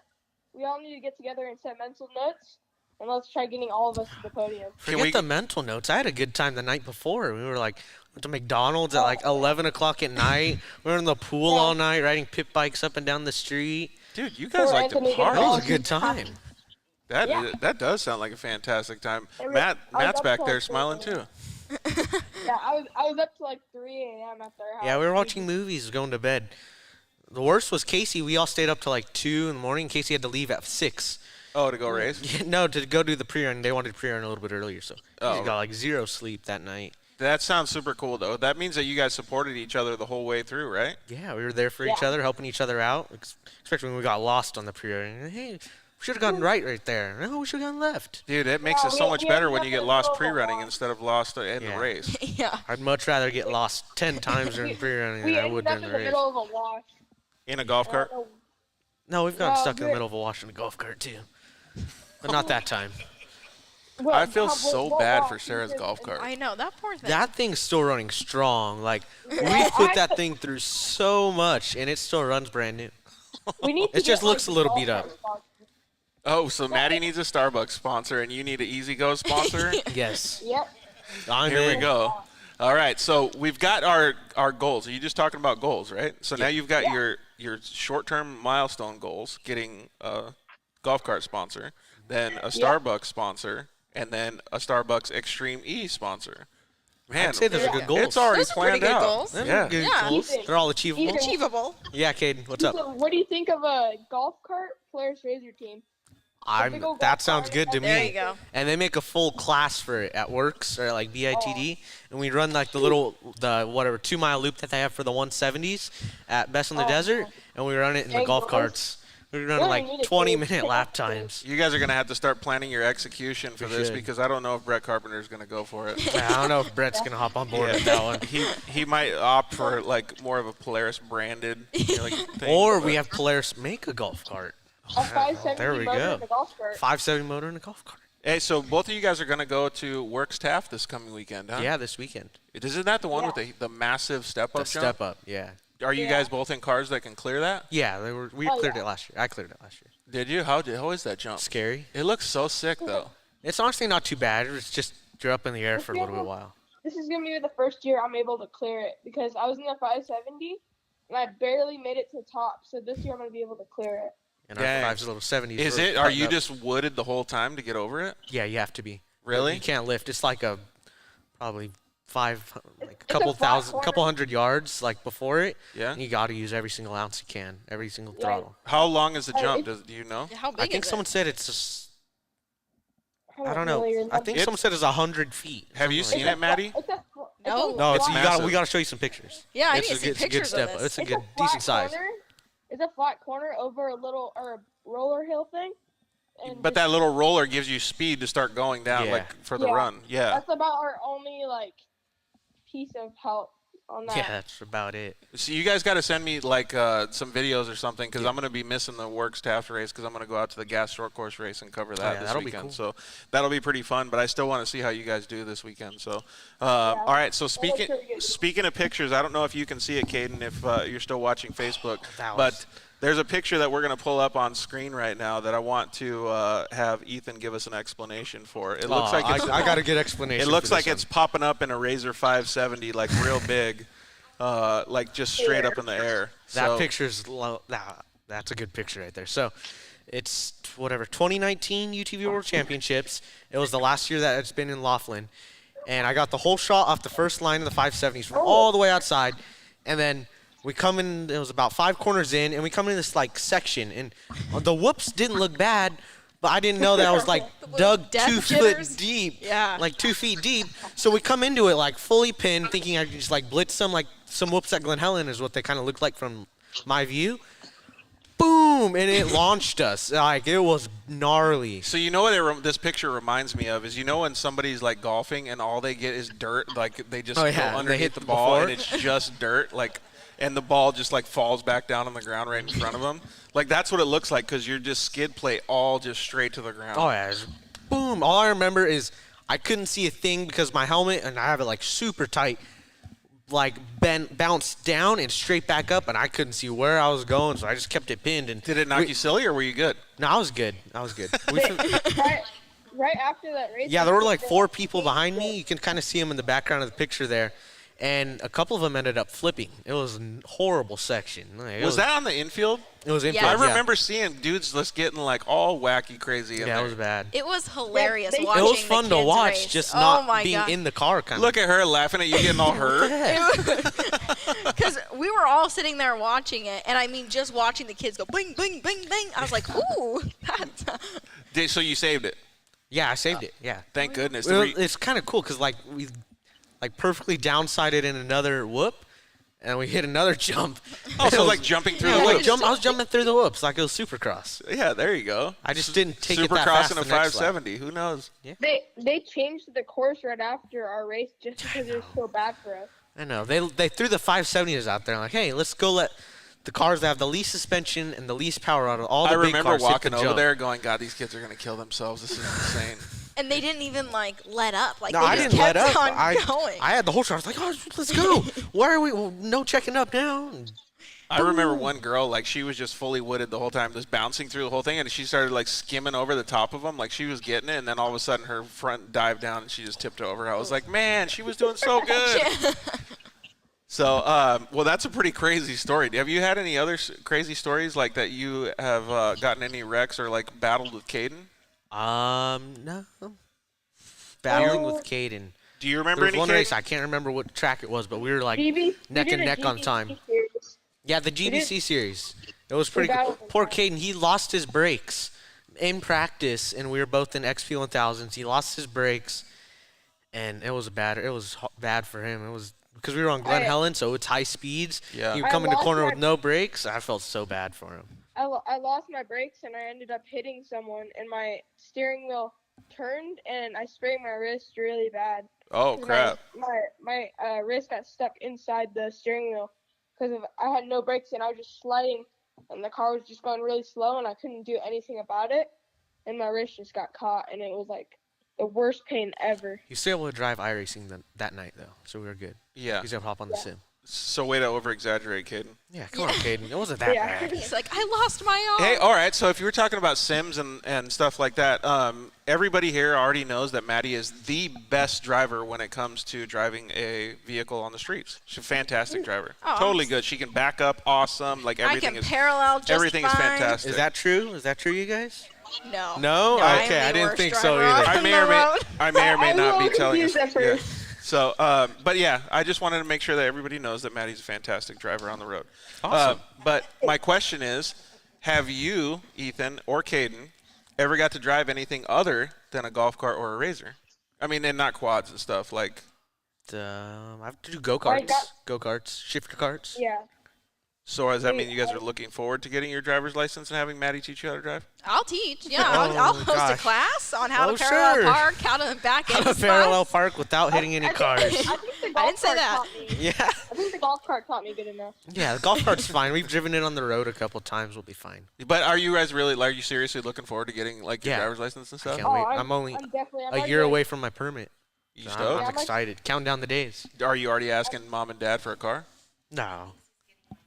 Oh, he thinks That's he's getting that's one? Jacob. He says, so we asked him, hey, Jacob, what do you think your first car is going to be? Oh, I'm taking mom's car. Oh, here we go. So what kind of car would you like to get, Ethan? And then Kaden can answer. Anything that I can drive. Doesn't matter? Anything. Yeah, doesn't matter. Just to get I'm out? open to Yeah, I'll be anything. happy just to be driving something. Where's the first place you're going to go? Please don't tell me Starbucks. No, no. Chick-fil-A? No. I'll probably drive it to the track. Dude, there you Right go, to the right? track. To see all your friends. Yeah. Honestly, I might go to Warfighter Maid. Oh, yeah, we can There drive you some go. Warfighter Maid. Dude, that's a pretty good answer right there. What if you could have any truck right now or car, what would you take, Ethan? And then Kaden can answer. I don't know. Sometimes I I want a were- truck because I'm like, man, I can get to the races on my own, or I can go to the track whenever I want. So I can tow it myself. And other times I want a car because I'm like, oh man, some of these cars look pretty cool and they're pretty fast. I'm not really sure what the dream car would be. Have you ever thought about a huge white Mercedes van? That would be pretty cool. Yeah. Like a big old Sprinter. Yeah. That would be nice. Well, what about those the new Dodge minivans with the big Oh, old motor? the Hellcat motor in it. Wait, Have you heard? what? They're making a Dodge minivan with the Hellcat motor in it. Oh my God, Rob's going to be wanting one of those I at know, Warfighter made so bad. Yeah, Jacob Yeah, wants one. That's what Jacob says he wants. Does he really? Yeah. I like his style, dude. Yeah. Me and your brother just became best friends. We might have a Razor on top of one of those pulling up to the races, but Holy You know? smokes, What we need dude. to do is we need to modify the back end to where it's only like it doesn't fit as many people, but we can fit a Razor on the back and That'd make be like the back a intense. it's a flatbed. flatbed. We can make the back a flatbed. We like cut it off halfway and we make it a flatbed. Maddie, how like confident would you feel driving this jalopy that they're talking about? Oh, not confident at all. I'll stick to my little RAV4. I'll follow them. You're good to go. All right, so but truth, Kaden, what car would you get or what truck would you get right now if you could have one? If I were to have my dream car, like my dream car of dream cars would be probably a Ford F-350. Ooh, that's a good one. All Not right. a Raptor? Why not a Raptor? You I'm can't surprised tow with at the that. Raptor though. How are you supposed to? But take- it looks pretty. It does look pretty. They do look Yeah. cool. With Are- a nice Walker Evans rims, it would be perfect. oh, there you Ooh, go. little Dude, sponsor Sponsor plug. plug, I see dude. that, Kaden. you guys are sponsor plugging all over the place, right? We actually have a Ford F-350 with Walker rims, and it's like my favorite thing ever. There you go. Oh, Dial. he's trying to get Dad's truck. Yep. Sucking up a little bit. All right, hey, so let's get back to another, Mom's truck. a little bit more of a serious question that I wanted to ask you guys, and I'd like Maddie to answer this question first. What is one thing that makes a good racer? I think the sportsmanship. Definitely. Because you could be a great driver and have terrible sportsmanship and no one will support you. Yeah, absolutely. But, having sportsmanship, I think that is the number one. Do you think there's any like argument points against that? Like if you're like how they say nice guys always get walked on? Like do you think that there's stuff like that can happen? Like do you have to change your attitude in certain situations or do you just You could have good sportsmanship and, still treat racing like a business and still be good and whatnot. Yeah, nice guys do get walked on, but, but I you're feel a like good that's racer and you have good sportsmanship and you're positive all the time. I think that'll take you I very love that far. answer because the proof is in the pudding with that, right? Because Yeah. you're producing and you're acknowledging that you're producing, not anything else, and you're being a good person. Yeah, just being cocky, and if you're a great driver, there's a lot of people who are great drivers, but they won't ever have a Ain't career nobody trying to because of talk to that cocky person. Yeah, exactly. What about you, Kaden? I'm thinking, or what I think, and I put in my mind a lot, is positivity and good sportsmanship will get you far. Positivity, like not being negative, like, oh, I'm not going to win this race, or like I have no chance of these guys. Like, I had no chance in my 250 car. I was a way less of a motor, and I just had to keep myself positive and wait till the end to see what shakes down. And positivity really got me somewhere, and sportsmanship and just putting myself out there to people really got me to where I am right now. Yeah, I can agree with that too. Is yours answer similar? Yeah, sportsmanship, it'll take you, but there's also a limit. Like, so you want to be a good person, you want to be able to like go up and like we talked about earlier on the podium, congratulate them, give them knuckles before the race, tell them good luck. If someone's pulled over, you might want to like pull over and just make sure, check they're okay, and as long as they got things handled, take off then. But I think the limit's like you don't pull over to let someone by you that's in your class. Don't let people walk all over you. You want to be nice, but don't be that nice. Yeah, exactly. I agree with that statement wholeheartedly. So Caitlin Smith commented in and said, who's better at racing, Kaden or Maddie? At racing? Oh, we've never raced against each other. Yeah, never raced against. We've never. Yeah, those two different. We got to get golf carts. We got to race. Yeah. No, let's all go in those 170s and do a little 170 race. Dude, this sounds intense. Hey, Maddie, it's going to be a good battle. I'd like to watch that. I'm down. Kaden. Let's do this. Caden asked if you want to do RS1. Did you hear him? Yeah. Oh, okay. Yeah, tell him to give we me an get two RS1 bone and I'll stock go. RS1s. I'm down to do a video. Dude, you already have an RS1 that's pretty dialed. Just go pick up. Oh, I'll go take Casey's. You don't need it, right? Go pick up the one that I did at Craig Scanlon's house. That thing's pretty dialed. Oh, there you go. Yeah, go borrow his. Yeah. That would actually be pretty cool. Oh my God, could you imagine who loses? Oh my gosh. Oh, you'd never hear the end of it. I know. We would never. You'll forever be the guy or the person that's known, oh, you lost to Maddie or you lost to Kaden. Did you hear how he said the guy that lost? You hear that, Kaden? Oh, here we go. I can't let a girl beat me. Bet. There you go. Hey, so is your brother going to start racing too? I don't know. Jacob, are you going to start racing someday? Does he want to? Oh, he's Maybe. like totally doesn't care. Some right? days he does and some days it's no. So do you teach Jacob how to do the sim racing? Yeah, we do a lot of sim racing together. That's pretty cool. How does does that help you? Do you do sim stuff, Maddie? I tried. I've done it like once or twice, but I just can't get in like the hang of it. Yeah, I couldn't either. I think like as improving your skill, it doesn't really help that much, but just keeping like your skills sharp. It's pretty much what all it is just I'm not able to be in a car every weekend or every day, but I can hop on my simulator for an hour every night and just keep my skills sharp. Yeah, just keep going a little bit, right? Yeah. Is that the same thing you do, Kaden? Yeah, me and Ethan, we like work together. We've made setups before because you can make setups. And you just work together on lines and just finding different ways to get faster together. And doing it alone, you're really not going to improve. But doing it with someone, you're both going to find something that's faster, and you're going to improve faster and be up with the top dogs. Like, a lot of these pros for sims right now started way before us, and we're learning from them, like, how to improve. Your guys' like, brains are like sponges, huh? They help you out. That's pretty rad, man, that you guys do that. I could never do it. It was so hard for me. Like, I just couldn't figure it out. It takes a little while to get used to. Yeah, I did it with Ethan Ebert. He showed me how to do it at his house, and he was like so fast. Yeah, he's one of the top guys in the off-road, the Pro 4 series. Yeah, so I went over to his house, and he's like, here, do it like this. And I'm like, whoa, you look pretty good. And then, like, I did it, and I got, like, 3 corners good at Wild Horse. And I was like, oh, this is pretty easy. And then all of a sudden, I just, like, messed up, and my brain went to complete mush. And I was like, oh, I can't do it. At first, I didn't have pedals, so I had to use my paddle shifters as my gas and brake. Oh, and dang. I had to use my thumb, or the buttons on the steering wheel as gas and brake, and shifting. Yeah, so that's way a good different. story. Way to adapt. Yeah. You have some good stories? So Kaden, his steering wheel was broke. So he was playing on like an Xbox controller, and I had broken my collarbone, so I was driving with one hand and downshifting with the clutch pedal. and we had some really good battles. Yeah, Were you it guys was so- super squirrely? Oh no, we were actually doing pretty good. Oh. We weren't too I bad. ran one of my best lap times on Yeah, control. same here. I did one of my best lap times with one hand. Way to adapt, dude. Yeah. And you guys could probably have smoked Maddie and I even with those. I can't even make the first turn without crashing. So that's actually one of the questions that I was going to ask. So you've had an injury, obviously. Have you broken any bones other than your collarbone? No, just the collarbone. How'd you do that? Mountain bike king and Big Bear. Oh, really? Yeah. What'd you do, dude? First trail of the day, and I hit With a tree. Kaden? With Kaden. The part that really made me mad is I was like 200 yards from the finish. So I was literally 3 or 4 corners away, and the trail was over. And I hit a tree. How the heck did you do that, dude? I came around a corner, and like it just jumped out at me. It attacked me.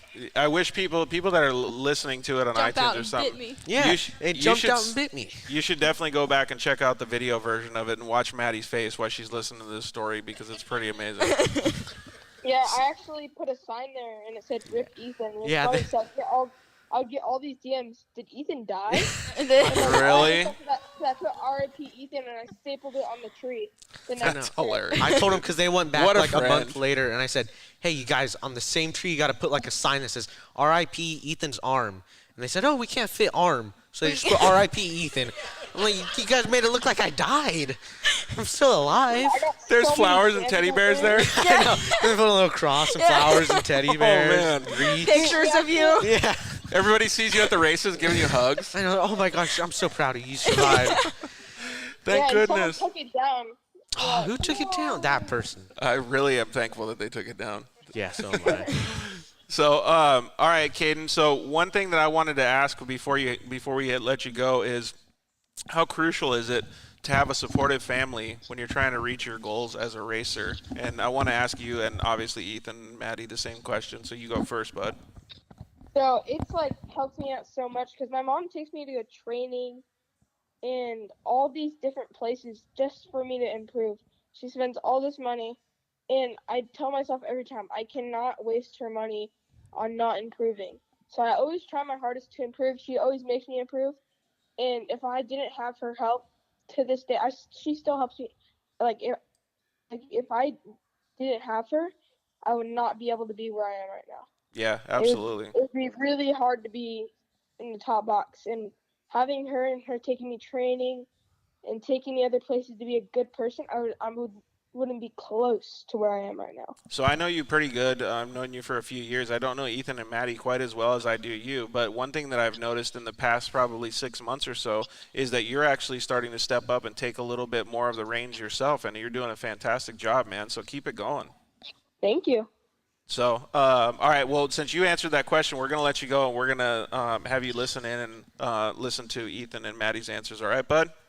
All right, thank you. Thank Bye, you. Kaden. Bye, Kaden. Bye.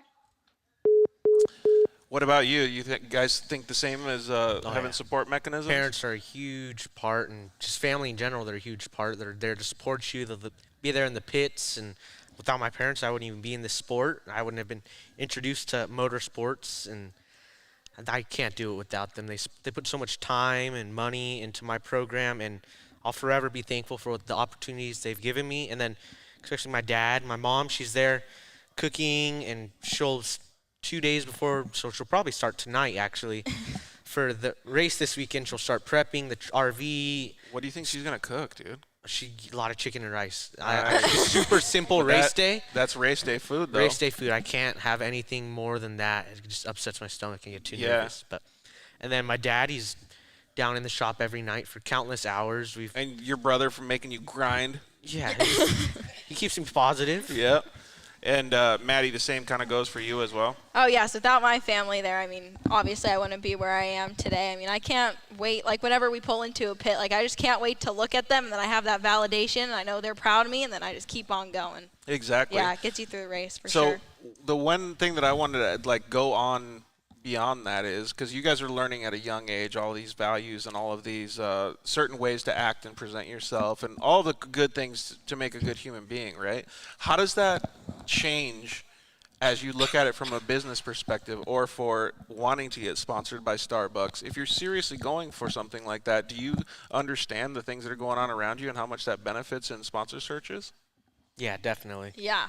I mean, constantly meeting new people. I mean, always keeping a good attitude and, just putting yourself out there. I mean, when I first saw Brett, I was like, oh, hello, Brett. When I first saw Rob, You're when talking we met about Brett Rob, Carpenter from Polaris, right? Yeah, right. He was a great person. He actually came up to me first and said hi. Right on. But, yeah, I mean, there's a whole bunch of different companies that you just got to go over there and introduce yourself. And, I mean, you don't have to ask for a sponsorship right away. Just introduce yourself and, say this is who I am and I race, and then take it from there.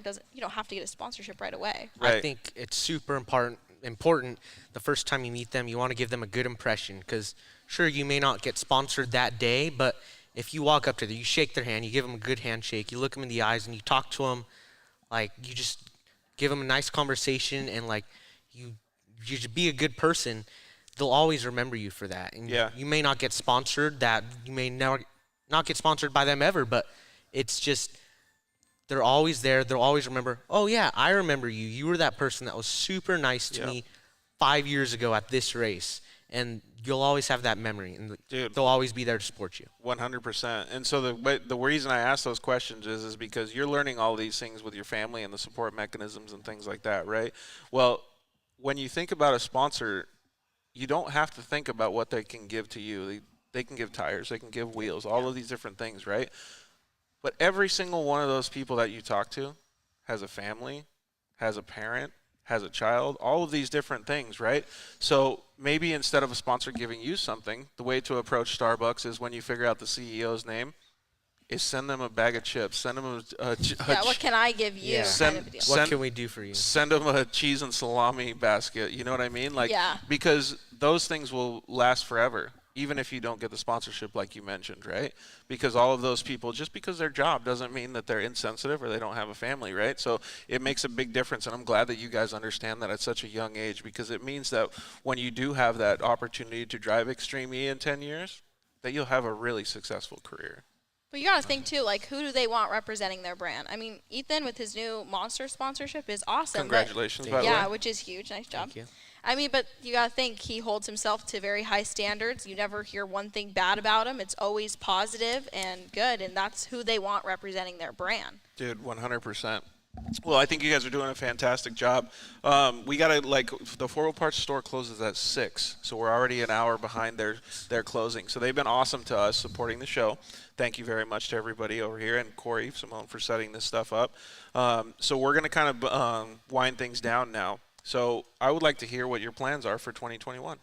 2021, we're going to be finishing out the rest of the work season, and then we do a smaller desert series called District 38, and we're starting to get our feet wet in the desert racing, and hopefully we'll start to progress more to that, because that's been my goal for a while, and my dad's goal is get to desert racing, because short court's always fun, but I feel like desert racing you'll find out who the best drivers really are. Yeah, exactly. There's a lot of stuff that goes on in the desert, but one thing that I have to say, if you're talking about sponsorships, you never get to see the desert racers.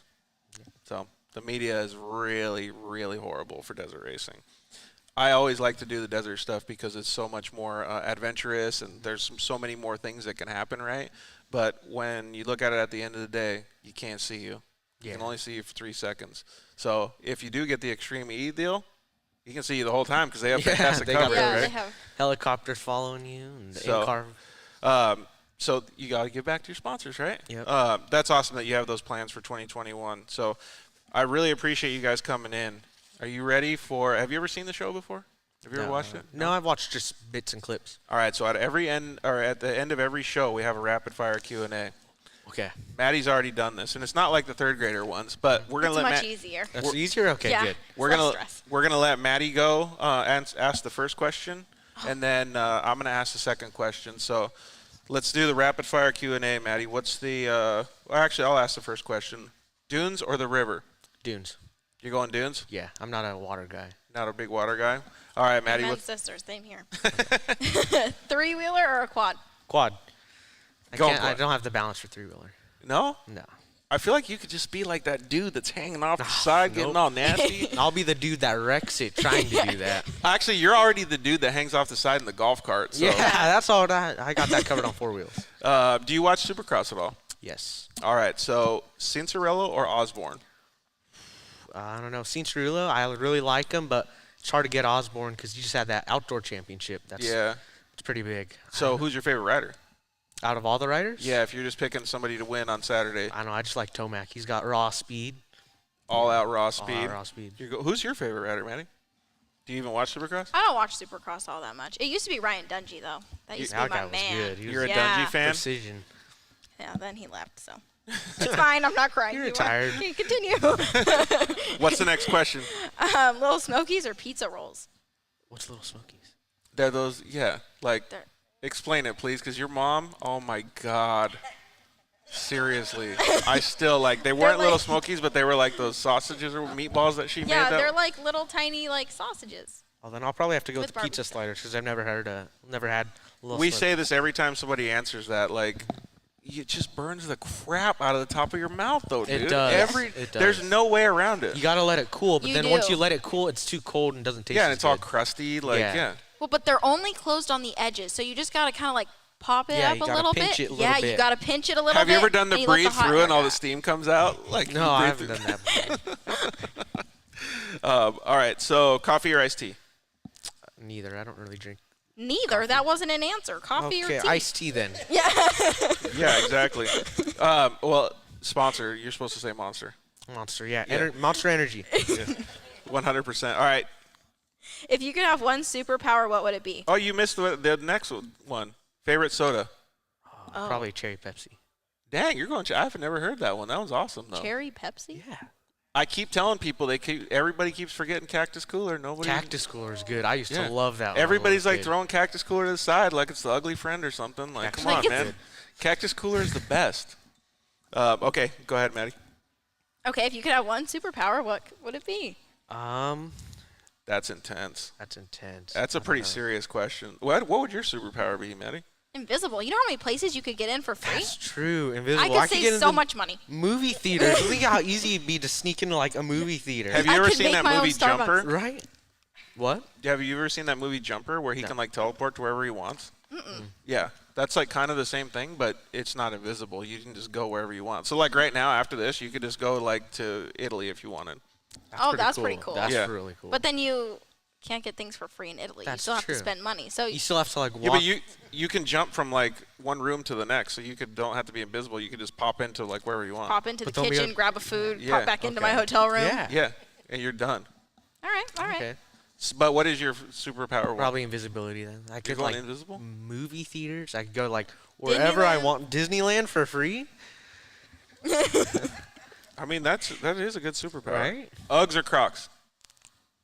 I don't wear probably Uggs just because I wear them the winter when it's super super cold, which Dude. never happens in California. Yeah, exactly. 2 days out of the year. Yeah, the one day out of the year it's cold. Hey, I thought you were looking for teal Uggs. they make them? If there is, I'll take them. I saw some Uggs that were so bedazzled. Was it yesterday or today? I have bedazzled Uggs. I These raced things with were- them in Pahrump.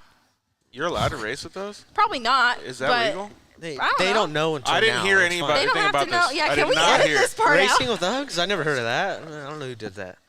It was just once. Just once. What's the Don't next hurt one, me, Maddie? I just did it once. Most memorable race. Most memorable race. Ooh, that's a tough one. Probably 2020 UTV World Championships, just because we've been chasing the win at UTV Worlds for forever now, and we've gotten so close. It was 2019.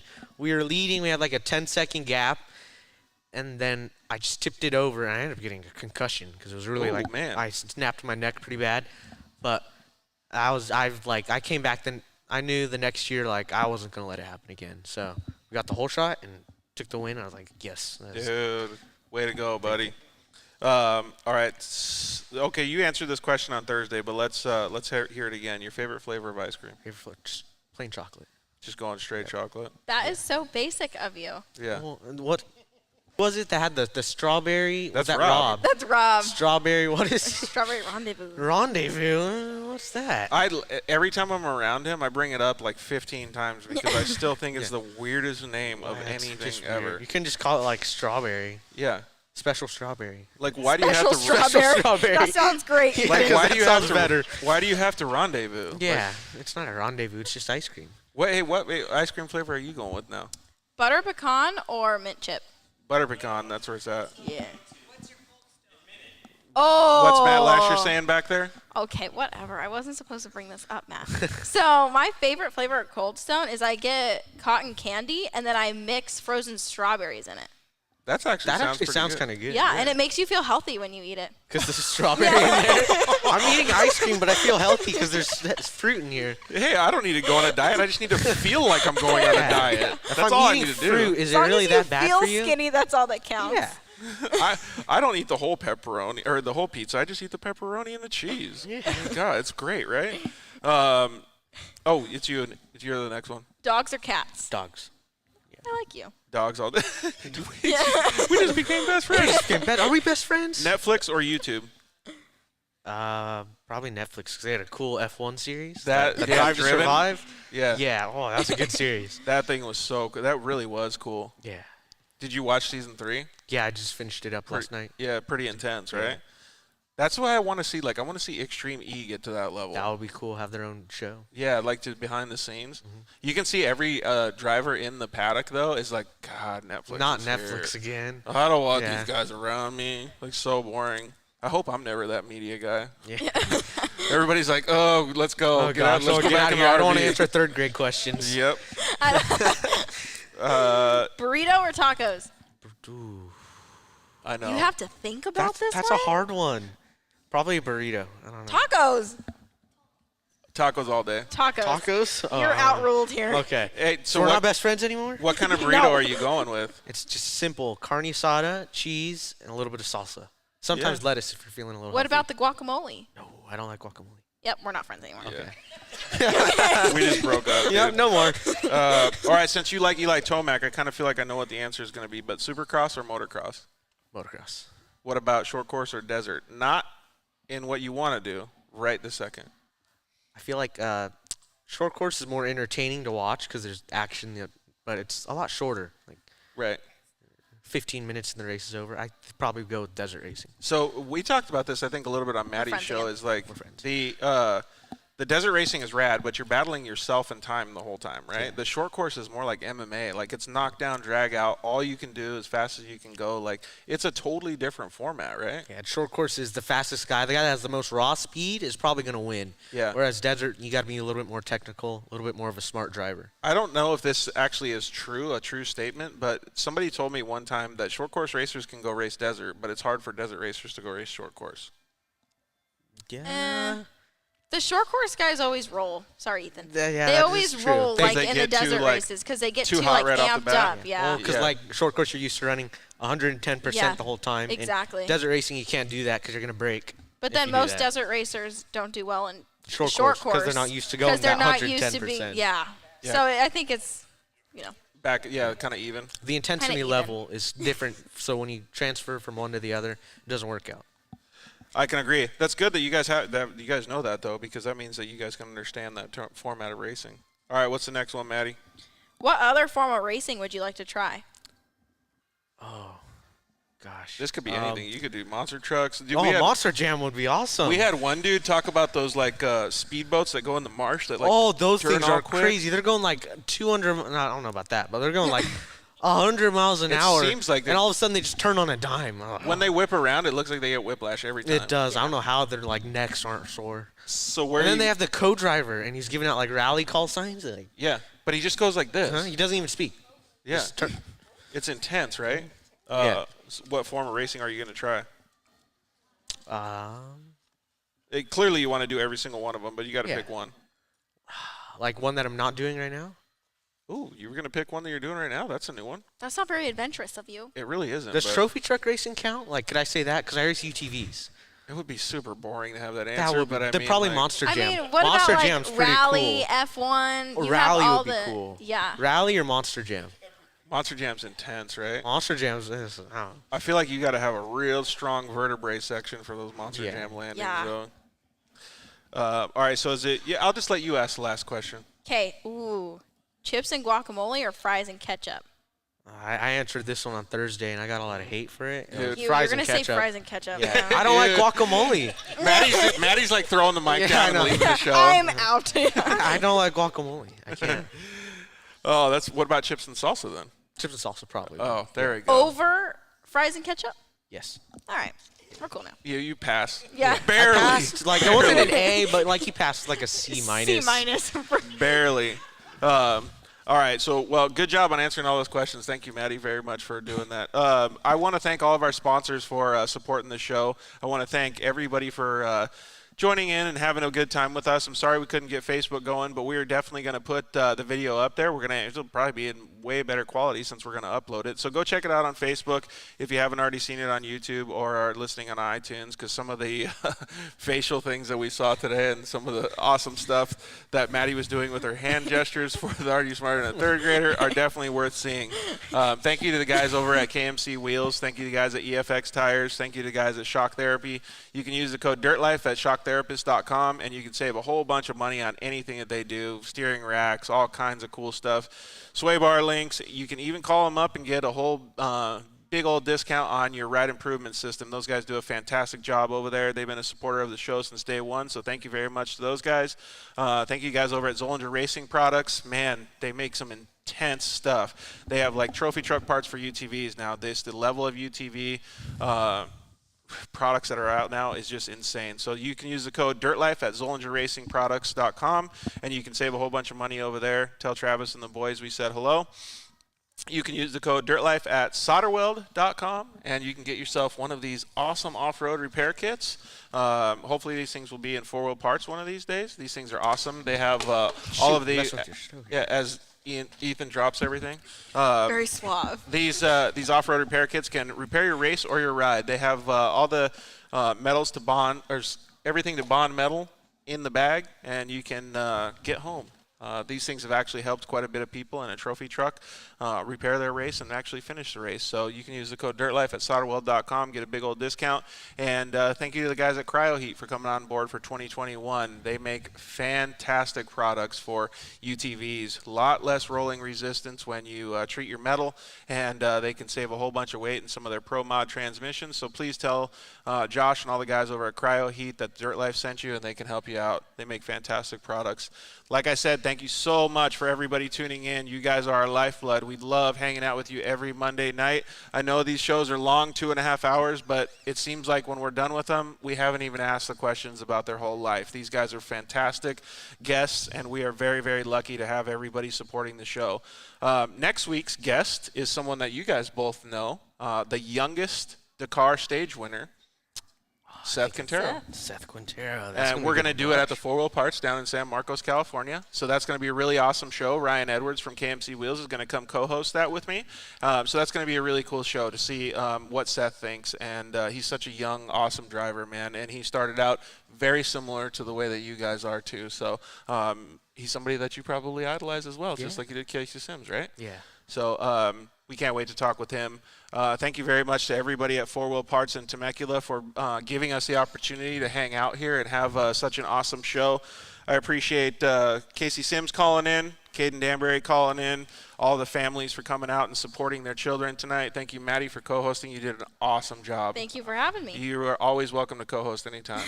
So, and dude, Ethan, you're a bad mofo, so keep it going, man. And congratulations on your Monster sponsorship and more progress in 2021, buddy. Thank you. Thank you for having me on the show. Yeah, you got it, dude. Thanks for co-hosting, Maddie. I got you. Yeah, she did a good job, right? And she didn't even finish her Starbucks. Wow, that's I know. I was pacing myself. I was talking too much. All right, so thank you guys very much for joining us. We had a great time with you guys. We will see you guys next week. Thanks for listening to The Dirt Life Show.